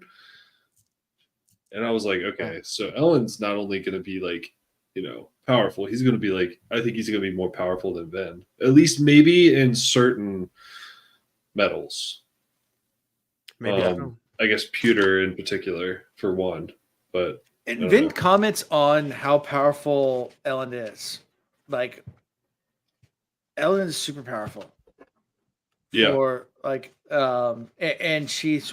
I think she even hints to it, like wondering if it has to do with how he was made into a Mistborn. Like, because he's not like born a Mistborn. go on. That's all I'm gonna say. Rafa. Tell me more. Rafa. I know. I was waiting for you to kind of spill beans right there. I was like, I'm gonna be quiet. Rafa. Man, So, Will, I bet you were just like me. You were like, "Oh, he's about to give away." Yeah. Go on. If he's quite continue.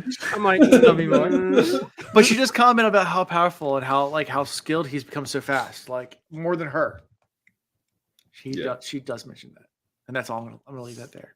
And I'm gonna go back to our whiskey, so I might spill more stuff. This is 120 proof, by the way. So. Oh shoot, you going in? Okay. Yeah. So where we left off was where where they took control of the Colossus and he bashed in the head of the Inquisitor, right? I think we're Yeah. nearing. And that's the end of the chapter because Yeah, right. the Colossus lowered their weapons. Ellen had No. Yeah. Ellen gains control of like the whole Colossus army, right, and then it's the end of chapter. They won, right. which is pretty freaking epic. Like, Epic, yes. Yeah. it's huge. Yeah. They just came in there and saved that little town. And could you imagine these like villagers that like these two people just came in and just wrecked? I mean, like, because as a villager, you've heard of Mistborn. You've probably never seen one. You've heard the legends of them. But take yourself into the shoes of these like podunk villagers from the backwoods area of town, and you go into battle with your pitchforks against these monsters, and these two people come in and do this. Like, the reverence that probably follows. I mean, I'm just speculating, but Well, yeah. first of all, they all got to bend the knee because they had to like swear fealty. would you let that dude be your emperor? I would. Yeah. You kind of let him do whatever he wants, right? Because I really kind of feel like whatever you don't give him, he can just take it. Yeah, right? Mistborns must seem like gods to them. I mean, yeah. I mean, think hell about yeah. that. I mean, shoot, Mistborn seem like gods to me right now, and I'm like, I don't live there. That's all I'm saying. Yeah. Exactly. Yeah, I got all kinds of respect, and then I'm still trying to figure out though because didn't we read how Ellen said- became Mistborn? Yeah, we did. We read about that in the Little Ascension. Yeah, he took I need to go they back gave and him the read little that. piece So- of metal that was in the pottery. And Thank you, Zool, because I didn't think that he was Mistborn at the time. They made it seem like he was definitely a Misting, but then it was said that because he did, and I can't remember what the two things were that he did, Yeah, that he's probably Mistborn. he burned pewter instantly. Pewter, there it is. Okay, so pewter, and I was like, okay, so they realized in that moment that he must be Mistborn, and I just feel like it was just like Vin made him swallow that metal. Like, because remember the spirit pointed to the metal, right. and she was gonna take it for herself, and it's like no, and No, pointed to but him. into him, right? Yeah. Yeah. But is that how he became a Mistborn? Mm-hmm. So he had the metal from the little shard. From the little piece of pottery or whatever that was broken. Yeah, the pottery shard. So basically, he had the pottery barn shard. Yep. He ingested that. She was like, "Yo, please eat it, swallow it, blah blah blah." Even though you're dying, Yep. and Yep. he did, and because he was able to use that in the pewter. But the thing is, though, we didn't exactly know what that first metal was. Yeah. And we still don't know what it was. We don't know what that metal was that she fed to him. No. We have no idea what that metal was, but because he ate that metal and then was able to use pewter, the assumption was he's a Mistborn. Mm-hmm. Even though we don't know what the first metal was. I was like, oh, so she gave him the metal, and then the only thing she had for liquid to have him wash it down was one of her vials. So that's why he was able to burn, which had metal, pewter in it, which had all the metals in it. And, it had all the metals because it was one of her vials. Of course it would. Yeah. Okay, there you go. Okay, thank you. I'm just confused because, like, is that how he became a Mistborn, or is that how he realized he is a Mistborn? I feel like the little metal in the little piece of the thing, I don't know. I'm calling it the pottery piece because I feel like it was like a piece of pottery or something. It was like shattered. Yeah. Anyway, when he pulled the little piece of metal out of that and ate that, I feel like that awakened something in him. He still had the capability, but I feel like you still have to have the capability to do it. I think I need to go back and reread that. I think I need to go back and reread I mean, it's really short, so I mean, it'll explain more to later. So Rafa. Yeah, I feel like we still don't, because we still don't even know what that was that was shattered, right? What that piece of metal was? That piece of metal, yeah.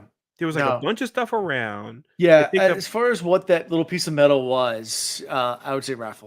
Because it was like a. I mean, am I misremembering this? It was like a shard of something, and then it had metal in it, right? Yeah, it was a piece of pottery and it had a piece of metal from the pottery barn. It was Pottery Barn. Yeah, and it had this other metal. They had no idea what the metal was. And it was Like a metal bead- embedded It was a in it, bead right? that wasn't ATM. It was not an ATM bead, but there was Oh, a no, it bead was of not other ATM. kinds of metal No, that was sitting there. It was no, just one bead. Tara chimed in. What happened? It's a shard. Shard? She said How shard. how far is Tara into Cosmere? Wait, am I She's- supposed to not be saying shard? Wait a she's minute. going I'm on being with roasted for saying shard. Okay. Wait, what happened? No, don't worry about shards. Shard Don't barn. do not worry about shards. Stop, We're opening a stop new with shard store. talk. Please do not talk about shard talk yet. I feel like I'm like uttering the worst like I'm just gonna say Raffo, 100%. Forget the word shard for now. No! We're on to something. We're on to something. Too late. It's too Forget late. the word shard. Nope. Completely. I'm writing it in my iPad I'm getting a 1,000 times t-shirt. right now. I'm getting a t-shirt. Shard. That's right. That's right. Shard. The shard Yeah. barn. I love We're gonna it. open a store. Yes. Shard barn. It's We're the gonna go to part. Pottery Shard now. All right. Okay. Anyway, we'll talk more about stuff later. Okay. Yes. All right. So, chapter 4. Specifically shards. Chapter 4. Dude, we're gonna get canceled as a podcast if I keep it going on. So no more talk about charts. Chapter 4. So start with the epigraph, not TAF graph. This is actually what happened to Rashik, I believe. He pushed too hard. He tried to burn away the mist by moving the planet closer to the sun, but he moved it too far, making the world too hot for people to inhabit. The ash mounts were his solution to this. He learned that by shoving the planet around required too much precision, so he created the mountains to erupt, spewing ash and smoke, making a thicker atmosphere to cool the world, or to make the world cooler, and turning the sun red. Again, pissed me off. Because here it is, I was like sitting there like, oh, I'm gonna be like super smart and come up with the theories. And the next chapter, they're like, hey, by the way, that's actually what happened. And I'm like, ah! He did it to take her out of the mist. Yeah. And, Oh man, I thought it and was the a reason why we fun- have ash falling from the sky is because It's his 'cause he immediate was reaction trying was to prevent the heat that was coming through because it was killing the people. yeah. It makes perfect sense. But again, does. I was trying to do theory time, and I got like just canceled like immediately. I was like, okay. Yeah. That's all Awesome. right. No So worries. we get a Seiza chapter, guys. Good old Seize. Says your boy says. Did you think at the prologue that Terrace Man that was on the table was Seiza? Because the first time I ever read it, I thought it might have been Seiza, and I was like, no, please not be Seiza. Yeah. But then we got Seiza chapter 4. So yeah. Nah. But you guys didn't fall for that. Okay. That was just No, Yeah. because Cool. the thing is, though, if that was the case, Marsh would have said something that it was I safe. guess. Yeah. Right. Good point. So it starts with Seiza, chief ambassador of the new empire. Good title. Yeah, chief ambassador. He's studying, I guess, the religions of the Kanzi people, the Kanzi people, and their on the beauty of mortality and the importance of death. Was a vital function to the human body and a partaker in the divine whole. Yeah, so he's thinking about religion still, even though at this point he has completely become atheist or at least agnostic. Like he's he's losing his religion. All that right. stays in the Dude. spotlight, losing his religion. Yeah, man. This guy. He's gone through some tough times. He used to find like all these similarities between religions and like unify religions and unify people through religion. Now he is just looking for holes to say He's checked it's out. all bullshit. Yep. And it's such a stark contrast. And it's Yeah. clearly he lost his love. Yep. He's in a dark, dark place. And he is just like, nope. He's so quick to cut it out. He's like, nah, that's bullshit. On to the next one. He's looking for answers for like why. He's like, why? Why did she die? Why? Yeah. Like, why am I feeling the way that I do? And he's Yeah. like, well, it's not this one. That's bullshit. And it's Yeah. like, it's a sad, I it's a sad try state. to hide the Sing it, way I feel inside. sing it. Sorry, the good old zombie song. Yeah. Zombie. No, not "Zombie" by Cranberries. It's No, the no. song by By the the way, rest in Zombies. peace, the lady from Yes. that too. What I Yeah. can't remember her name, but oh, what a voice! Oof. Yes. I'm trying to But remember. yeah, But yeah. that was my note. Is that he used to find similarities, and now he's like just tearing them to pieces. Yeah. he He's also rejecting it as contradictory. He's like, yeah. he also no, had so- a curious, inquisitory nature about him though before, and now it's not the same type of childlike curiosity, right? Right. Yeah. It's now more if it's very, and I feel like sometimes I use this word too much, but I feel like it's very perfunctory now. He's just like, I'm gonna go ahead and do this because I'm supposed to be doing this, Yeah. not because he really is like has that type of innocence and curiosity about the world around him and the history that preceded them. It's like, well, let me go in here and do the job thing. Cynical. I would say yes. Cynical. It's a good I'd word. say cynical That's- and clinical. It's almost clinical. It's like, Yeah. let me go in here and do the thing because the job demands it. Yeah. You know. In the scene we're in right now they're outside this room, and I guess King Lacal is in the other room, and they're proposing a treaty or some sort of document to basically sign allegiance to Ellen's rule. Mhm. And they're waiting for him to sign, and I say them because it's Sazed and Breeze sitting outside the room having a conversation, and that's the whole entire scene for this. Yeah. Like, there's other stuff going on elsewhere, and they're talking about what's going on elsewhere in the other room, but like, it's this little conversation between Sazed and Breeze, our boy Breeze, at least my boy Breeze, Yes, your boy. my boy, I love Breeze. Mm-hmm. But yeah, so and Breeze is giving Sazed a hard time. It's like, aren't you gonna try to shove your religions on me? And Breeze and Saze's like, now's not the time, man. Like, it just like, and Bree's like, it's been a year, like, get over it. And he's like, dude, no, I'm not trying to do religion stuff anymore. Like, I'm done with that. Like, Yeah. it's a little tough. He's broken, dude. He's a broken guy. Yeah. Bree's like, well, all right, why don't you do something worthwhile and like listen in on this conversation next door? And he's like, that would be moral. Yeah. So, like, but you don't have religion, so why do you care? Like,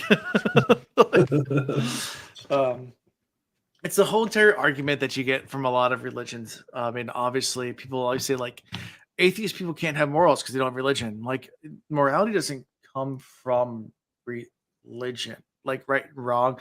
Yes, religion teaches right and wrong. Every religion in the entire world has lessons about right and wrong. But like, they're mutually exclusive, if that makes sense. Like, I'm not trying to be like, There are some people that need religion to teach them the concepts of yes, trying to do right by their fellow man. And there are just certain people who don't need that motivator.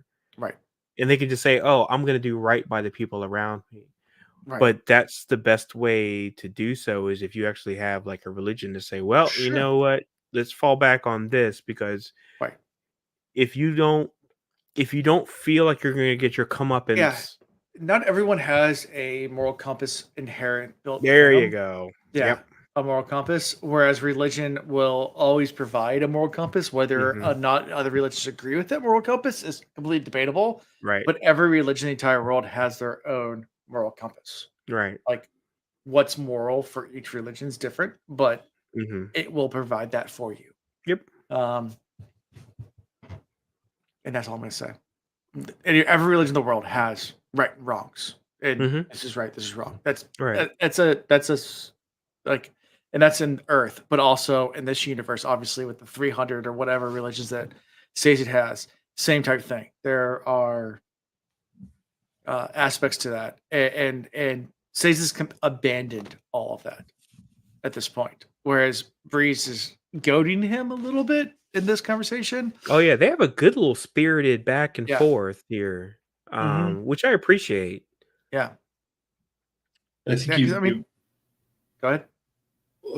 I think you realize later on why Breeze is kind of egging stays it on. It's not really a egging. It's I Yeah. think Breeze is trying to lift him up out of this dark place. Breeze is doing the Yeah. exact same thing he's been doing since we have first met him, which is basically push and pull people's emotions to try to get them to the best sense of themselves. Right. in Breeze's way, And which Breeze's Yeah. way. doesn't always seem like a positive, like helpful manner because he's so sarcastic about it. Yeah.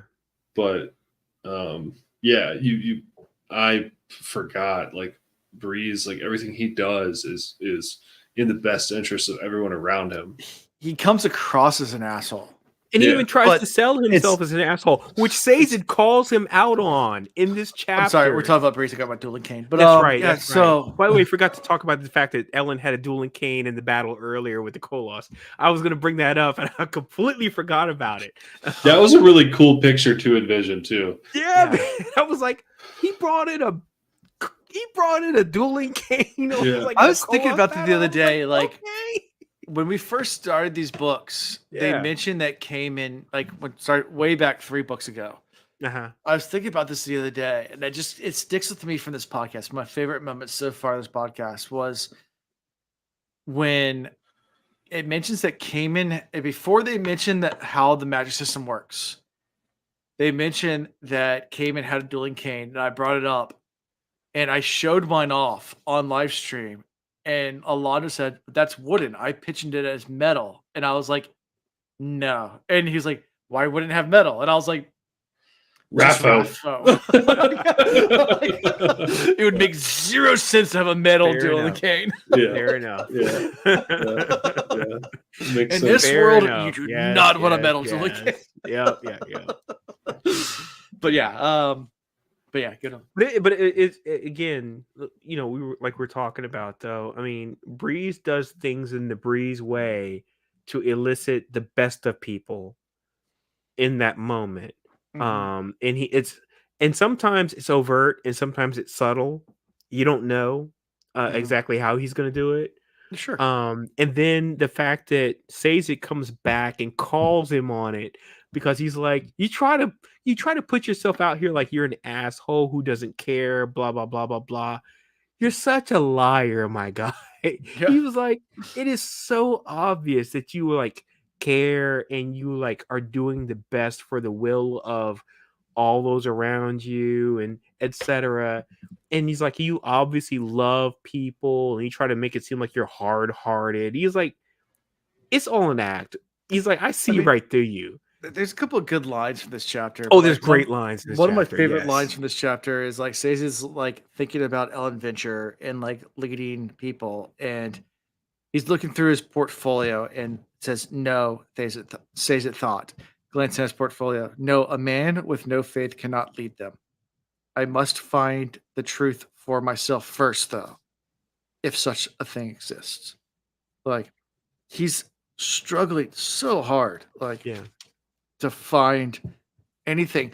And at this point, versus trying to share religions, he's definitely looking at it from more scholarly as trying to find holes in every single one of them. Yeah. And he's still being scholarly about religion, but he's taking it from a completely different standpoint. Where a book ago, yes, says it about religion. I believe in all of them is what his response will be, and now his response is, I believe in none of them. Like, it's a complete opposite. Says Yeah. it like, I believe in none of the religions. Like, whereas before he believed in all of them Right. and Yeah. found truth in all of them. Now he believes in none of them and is trying to find the one that doesn't contradict itself. But still, he's a scholar. He's still looking through them. Yeah. But good old Breeze. Yeah, but Breeze, he kind of brings him back around. Yeah, he know. does. Slowly but surely, and it's going to take time. I mean, grief is a terrible, terrible thing. And so he's going to have to go through it, all the steps, all the phases. Yeah. of that grief, unfortunately. Yeah. And Breeze has to go through his own stuff too. I mean, because Breeze has been through a lot, Yeah. So Yep. Breeze has. yeah. They, So I they've like all, that. I they've like all this been through a lot. partnership right now. I like this. I like this tete-a-tete going Yeah, on with these two. like the in the beginning of the chapter, they get to the whole reason, like they're there and they're like, Breeze and Sazed are at Castle Lacal or whatever, the city of Lacal, Mm-hmm. to take it over, but they're not taking it over as an army. They're taking it over with paper. Right. I was like, only some really smart people could do that, like Sazed and Breeze. Oh yeah, absolutely. Send in the smarty Mhm. pants, Yeah. smarty poo poos. Mm-hmm. As I Yep. call them. Exactly. Them dignitaries, right? Yeah. And here they are. Mm-hmm. Yeah. It's a lot easier to win nations with a sword than it is with a pen, but the pen can be mightier than the sword. I mean, it's true. I mean, it's a lot easier just to get a war if you have a more superior force. But Did Churchill say that? I don't know if Churchill said that or not. I feel like that goes back a lot further than that. Yeah. Maybe Machiavellian. Might go back further than that, but Sun Tzu, Heart of Machiavelli didn't have Power. pen. It could be. I mean, I don't know, but yeah, I feel like it goes back quite a ways, though. That's saying, the pen is mightier than the sword. I don't know Yeah. how far back that or goes. all the variations thereof, though, too. So yeah. But it's true. I mean, it's to win someone over diplomatically, it's tough. Yeah. Anyway, and we end this chapter with the aide coming out and saying he signed the treaty after much deliberation. But yeah, Mm-hmm. Yep. yeah, the king signed the treaty and is pledged to Elend. And if you look on the map, Luthadel is kind of right in the center, but there's a river that goes south of Luthadel, and Lacal is due south of Luthadel. Oh, okay. And they're talking about how it's such a strategic. You got it up? Yeah. Well, there's the map. So I mean, Luthadel it's, is like, it's there's a lot of stuff on this map. so Luthadel is Yeah, in the unfortunately, you middle. got the blurs on yours, so I can't really quite read any of They it. were talking about how it's just a strategic position for the defenses that Elend has in mind. So it's interesting though how it's all come around, because like wasn't Jost the son of. So on this map, like Luthadel is like right where my finger is right now, and Lacal is right over here, Okay. Down the river. Mhm. just down the river. But anyway, Towards the main body of water. Yeah. But Got it. it's important for Breeze and Sazed to go do this, I guess, because it, for whatever reason, they didn't explain why, but like it's an important strategic point for the overall. I don't know. I don't want to say control, but the oversight that Elend is trying to maintain. Mm-hmm.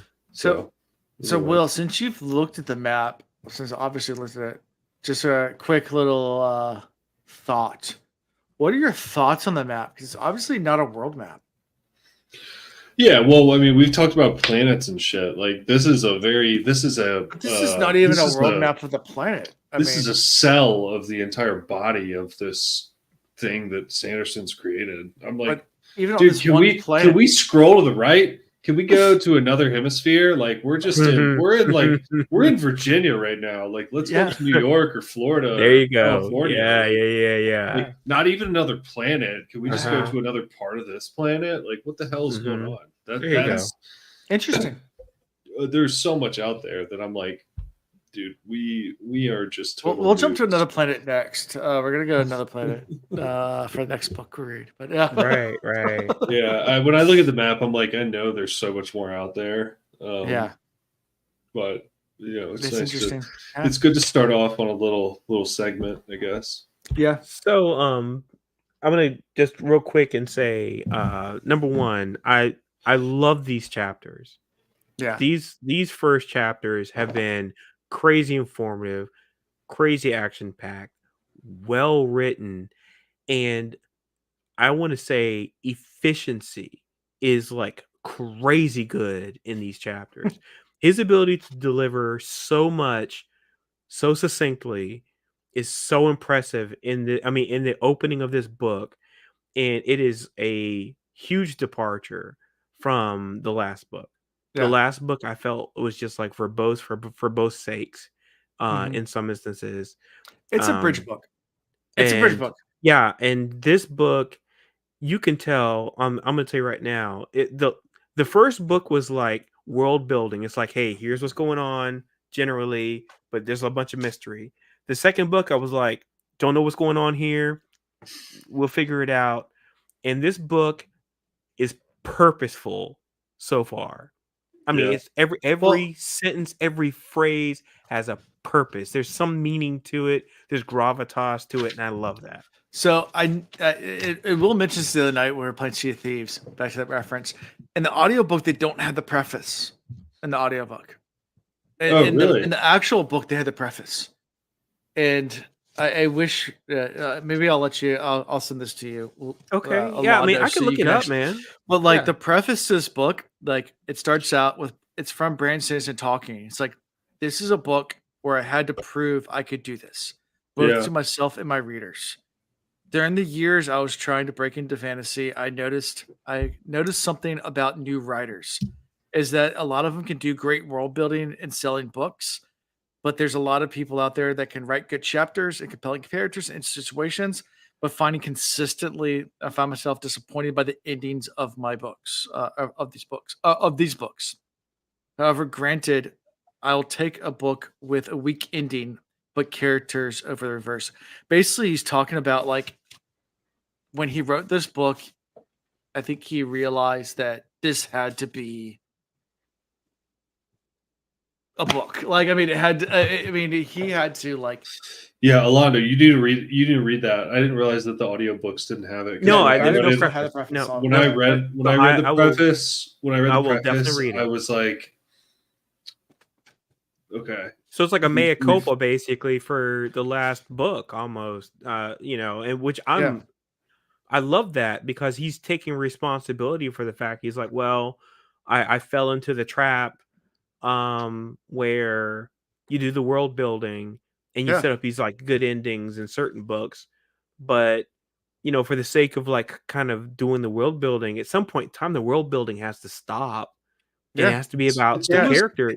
He even says in the preface, he says, "With Hero of Ages, I need to put my money where my mouth was. I yeah, that was invested a in profound. Yeah, I invested in Good. writing all three of these books nearly back to back, finishing this one before the first one had even gone to press. Okay. I pushed myself this far and this hard because I wanted to make sure the last book was appropriately themed with the first two books." Mm-hmm. But he says, it says, but I'm exploring new territory. I've never actually finished a series before because this is his first series he finished. And saying, I want so badly to get it right. And then when some things went poorly, like Sazed's arc in a rough draft, I felt a lot of pressure to find another path. Like he talks about the stress of like making sure it lands Yeah. perfectly in his mind. And, But yeah, and, it's a great and preface. the Like, thing is, though, what's interesting is I don't even really feel like I have to read the preface to know that I feel like that mea culpa is already built into this yeah, book in the first five before chat. Yeah, sections yeah, that we've read. yeah, I'm like, it is so obvious and evident to me the heel turn he has made in his writing style yeah. to like really deliver. And I'm like, I love it. I mean, so Yeah. far we're like so quickly, moving through these chapters in this book, and I'm like, I feel like he's just done so much. He has said so much and been so much more impactful. And Yeah. I always plan, by the way, for like 2.5 hours of reading Mhm. when you assign us the chapters. Sure. I was ready for that 2.5 hours. Mm. Took nowhere near that time. Of course, I listened to it at 1.5 speed Mhm. Sure. in the audiobooks.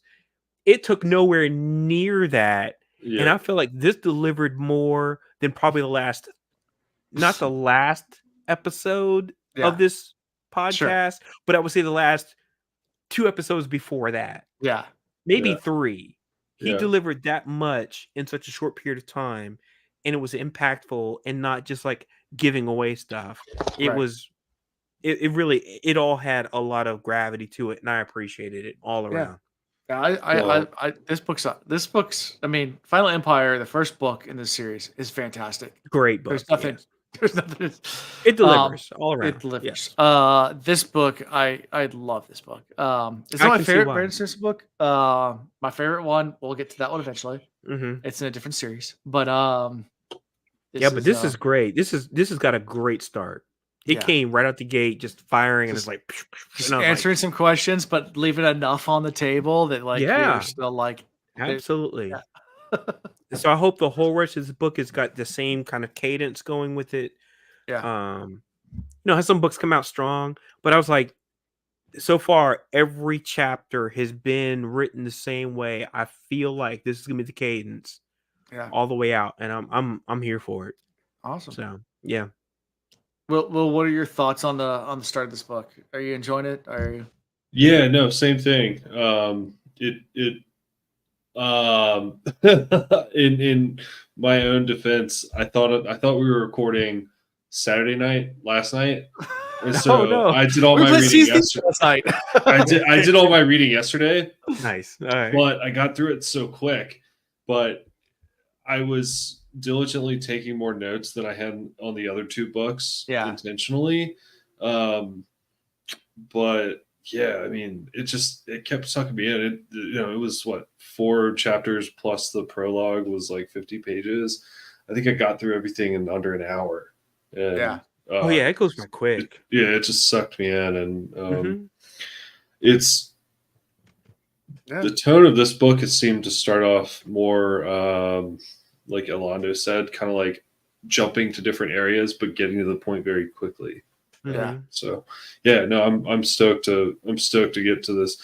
It's exciting that we're in the 3rd book of a trilogy, and all these books are what, 700 pages. Like, I've never been a big reader, but this is one that's got me really, really Wait into it. till you get this honky boy right here. Yeah. Wait, I think I have that one. The Wave Kings. Oh no, I have. This is. Oh, Either World. That's Forever Jordan. Yeah, Mhm, no, that's Mhm. Either World. Very good. Yes. Once we get to the 1,000-page books, Stormlight Archive. Well, I'm excited for it with this. So Dude, Yeah. once, I am too. I'm excited can't- for this book. I can't. Mistborn was great. Well of Ascension, I was kind of like, okay, in a lull. Now I'm ramped back up. So Yeah. Yeah, we'll get to we'll be into Stormlight Archives this year in 2024, which I cannot tell you how excited I am. Cool. Yeah, I'm looking forward to that. Yeah. I'm excited. I missed at Tara. How much have you read? How much has Tara read? She's caught up. She's caught up. Okay, cool. Yeah, she finished reading the last few pages. What are Tara's Cool. thoughts? Let's get Will's wife's thoughts because she's reading along with us. Well, so she just finished the last chapter, like before, right as we were starting tonight. Okay. So I haven't talked to her other than she gave me her thoughts on the one part. Well, when Ellen was, taking control and Sure. Vin showed up and they were taking control of the Colossus army, she was excited to see Ellen using his powers and Yeah. Vin taking kind of not a backseat, but a side seat. So I know Tara was a little tired of Vin just being the main, power to be. Sure. So the last 2 chapters, I haven't really heard her thoughts, but Okay. if I were to, summon her mind from upstairs to mine right now, I think she's feeling the same way. I think she's excited to see where things are going because I have thoughts on things. Tara has thoughts times 10 on things. She's commented. There you go. I'm loving the Yeah. book already. Oh, nice. Good. I'm excited. Ellen is Elmancer. I like all the different perspectives catching up. The first few chapters, yeah. Yeah. So my wife is the one who is my inspiration for like getting more into like fantasy because she's yeah. always been a huge Harry Potter fan, but also just like a fan of good writing in general. She's a writer Good. herself, so Oh wow. Nice. Okay. you know, Yes. I know if I'm into it, she's into it times 1,000. So Cool. Great. yeah, Great. she's loving it, I'm sure. Oh yeah, I can't wait for Mistborn to be adapted. I know they've been talking about making Mistborn into a TV series, and I can't wait till that happens. But the Brandon Sanderson has been in talks to make this all into a TV series. But Love it. it would be Cool to see. it would be epic and amazing. Hard to do, Yeah, but Not anymore. Not anymore. Not anymore. No. 10 years ago, yeah. 10 years ago, it'd be really tough to do. No, but now, yeah, easy to do. There's so much stuff, and as a comic book head, I mean, there's so much stuff. I was like, they're never gonna put it on screen. It's never gonna happen. And I'm like, oh, well, they made that comic book into a movie or into a series or whatever, or other books I read too. Yeah. Yep. So now I feel like it's if you can imagine it, they can put it on screen. So it's just hard to adapt to screen. That's because they try to take something that needs world building and they try to distill it down to whatever time frame they want to stick it into. Well, so I mean, the main thing I've talked about this on other YouTube videos and things like that. The thing that's hard to adapt a book series to a TV series is the main theme of TV or movies, just film in general, is you show, you don't tell. And with books, you just tell. You tell a story, and you show, like with film, which it seems like a really simple concept, but it gets really, really tough because a lot of this stuff like is inner monologue when you're reading it. When you're reading a book, it's all inner monologue. How do you do that on a television show? You can't just have inner monologue because that doesn't equate to television. Like it's gonna be some weird like side. You have to show. You have to show. But the problem with movies, and I know we're like past 2 hours. I don't want to like belabor this too much and stuff, but really at the end of the day, what happens is a lot of times when it comes to movies, television, etc., is they think that the audience is dumb, and they feel like, oh, we've got to explain everything to you. Right. It's okay to have mystery, and it's okay for some people to be like, oh, well, I don't get this thing because it's not being laid out in a platter for me. That's not your audience. Don't worry about them. The audience that will, stick with things. I mean, yeah, Lost is another one where it's like, okay, that series came out. Everybody's like, I have no idea what the heck is going on. But yet and still, it was popular for a long time because people, it wasn't handed on a platter to you about like what's going to happen.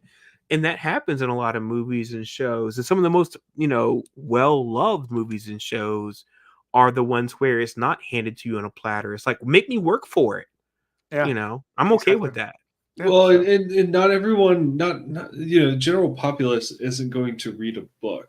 More people are going to watch a show, and I think watching a show inspires people like me, for example, to go back and read the book because there's a lot of that mystery, right? So maybe that's part of the art of the cinematography or the whatever you want to call it, making a show.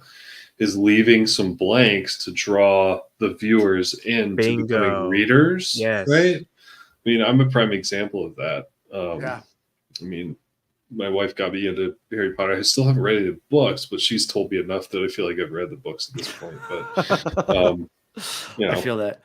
But my wife's a big fantasy reader too, but she reads mostly young adult YA stuff. So a lot, like we don't cross a lot because I don't read a lot of YA fantasy. I read a lot of high fantasy.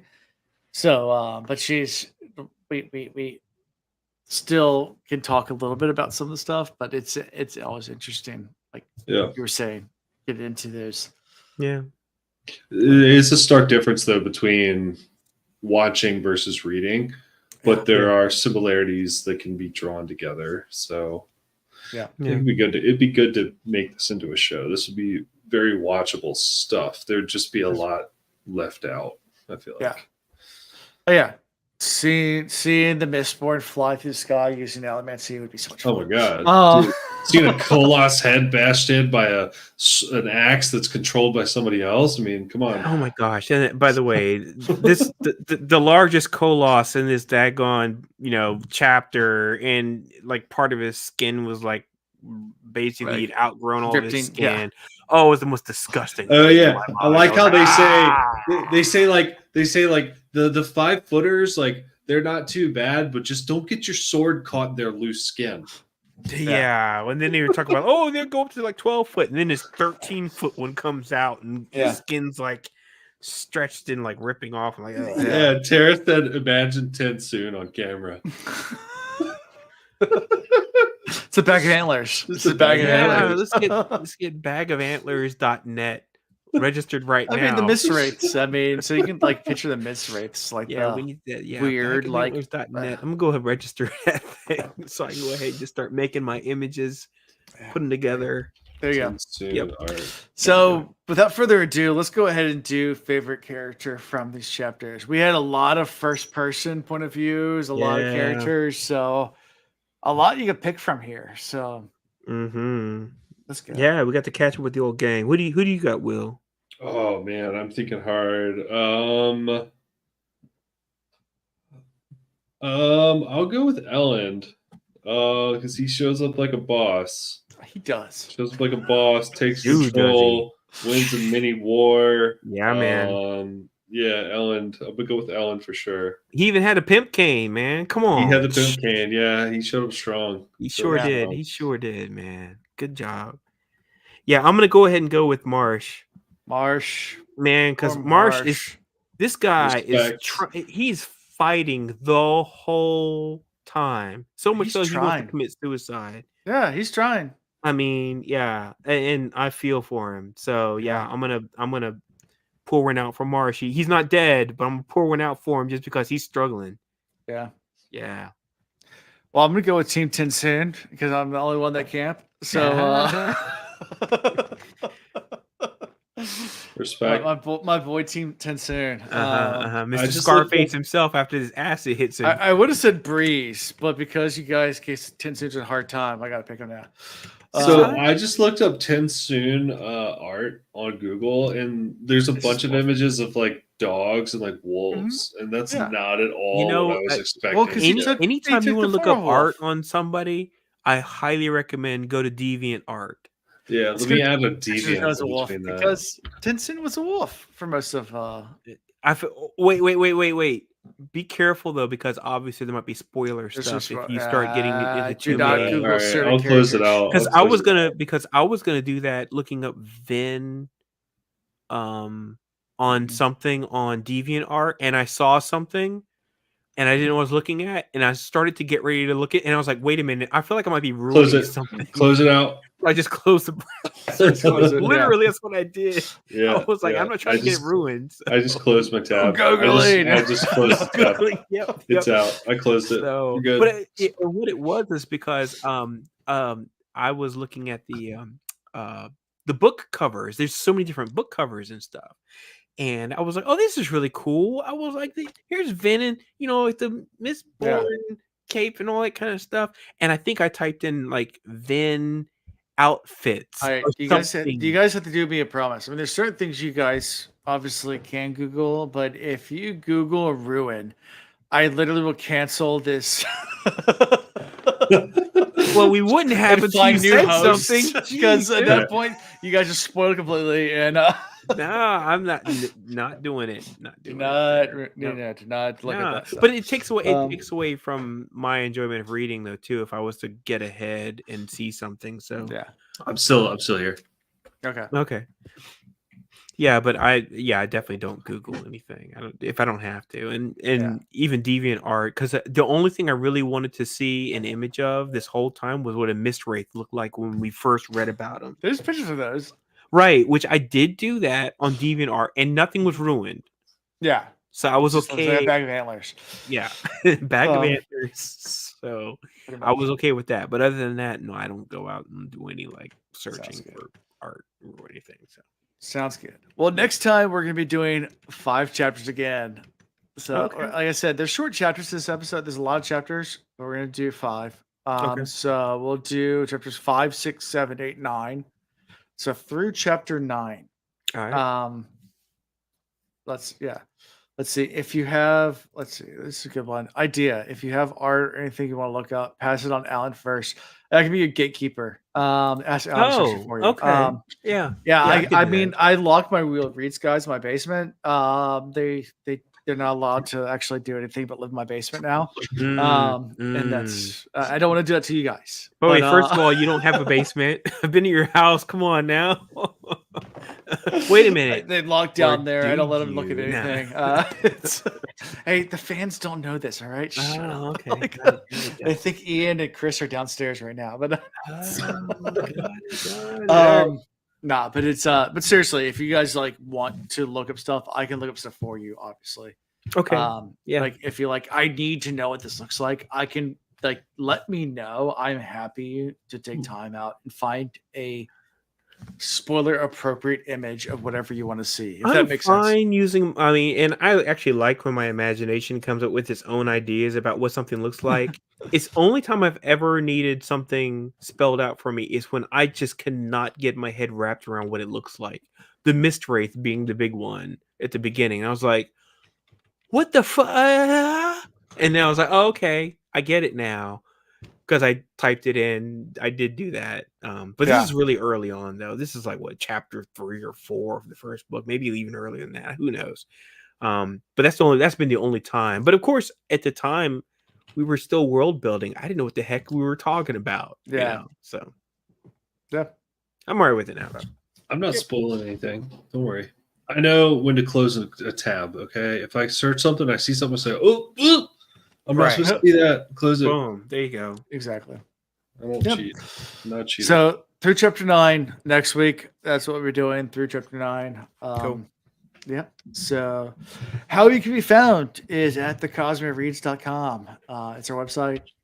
You can find links to everything. Find links to Discord, social media, also our Patreon, and merchandise. You can buy merch. We do have it, so go check it out. We have a great merch site with lots of t-shirts. I know someone won a t-shirt recently. We do have a giveaway going on right now. By the time this podcast comes out, that will be over with. But if you listen to this live, go on Twitter and go to Cosmere Reads, the Cosmere Reads on Twitter, and you can like and retweet whatever the rules are for that giveaway. And on Thursday this week, we're going to be doing the drawing for a free Cosmere book of your choice. So cool. I will be sending you a hardcover copy. It'll be hard. The good old collectible hardcover copies. I like hardcover copies. Like once I got into books, like hardcovers are where it's at. Paperbacks are great, but like for shelf presents, hardcovers are where it's at. Like, retweet, and follow is the way you can enter to win. So go to us on Twitter, follow us, like us, retweet us, all that good stuff. And if you're lucky, you can win a free book. You tell me what book you want, as long as it's in the Cosmere universe, and I will send you a hardcover copy of it. So I do this from time to time, and that is done because we have great things like merchandise, we have sponsors, and we have Patreon. So if you want to join our Patreon, please consider. It helps me do these things like giveaways. It also helps us do things like run a podcast. It does cost some money for our editing software, for the hosting, for all that good stuff. So help us out. And like, subscribe, write reviews, do all the great things I say every single week because it pleases the algorithm gods. They're hungry and they want all of those interactions. So do those things. And that's all I got for this week, guys. So until next time. Thanks, everybody. Yeah. Bye now. Bye. Thank you for watching the Cosmere Reads. God. stink, ska stay fresh. Ska stink, ska stay fresh.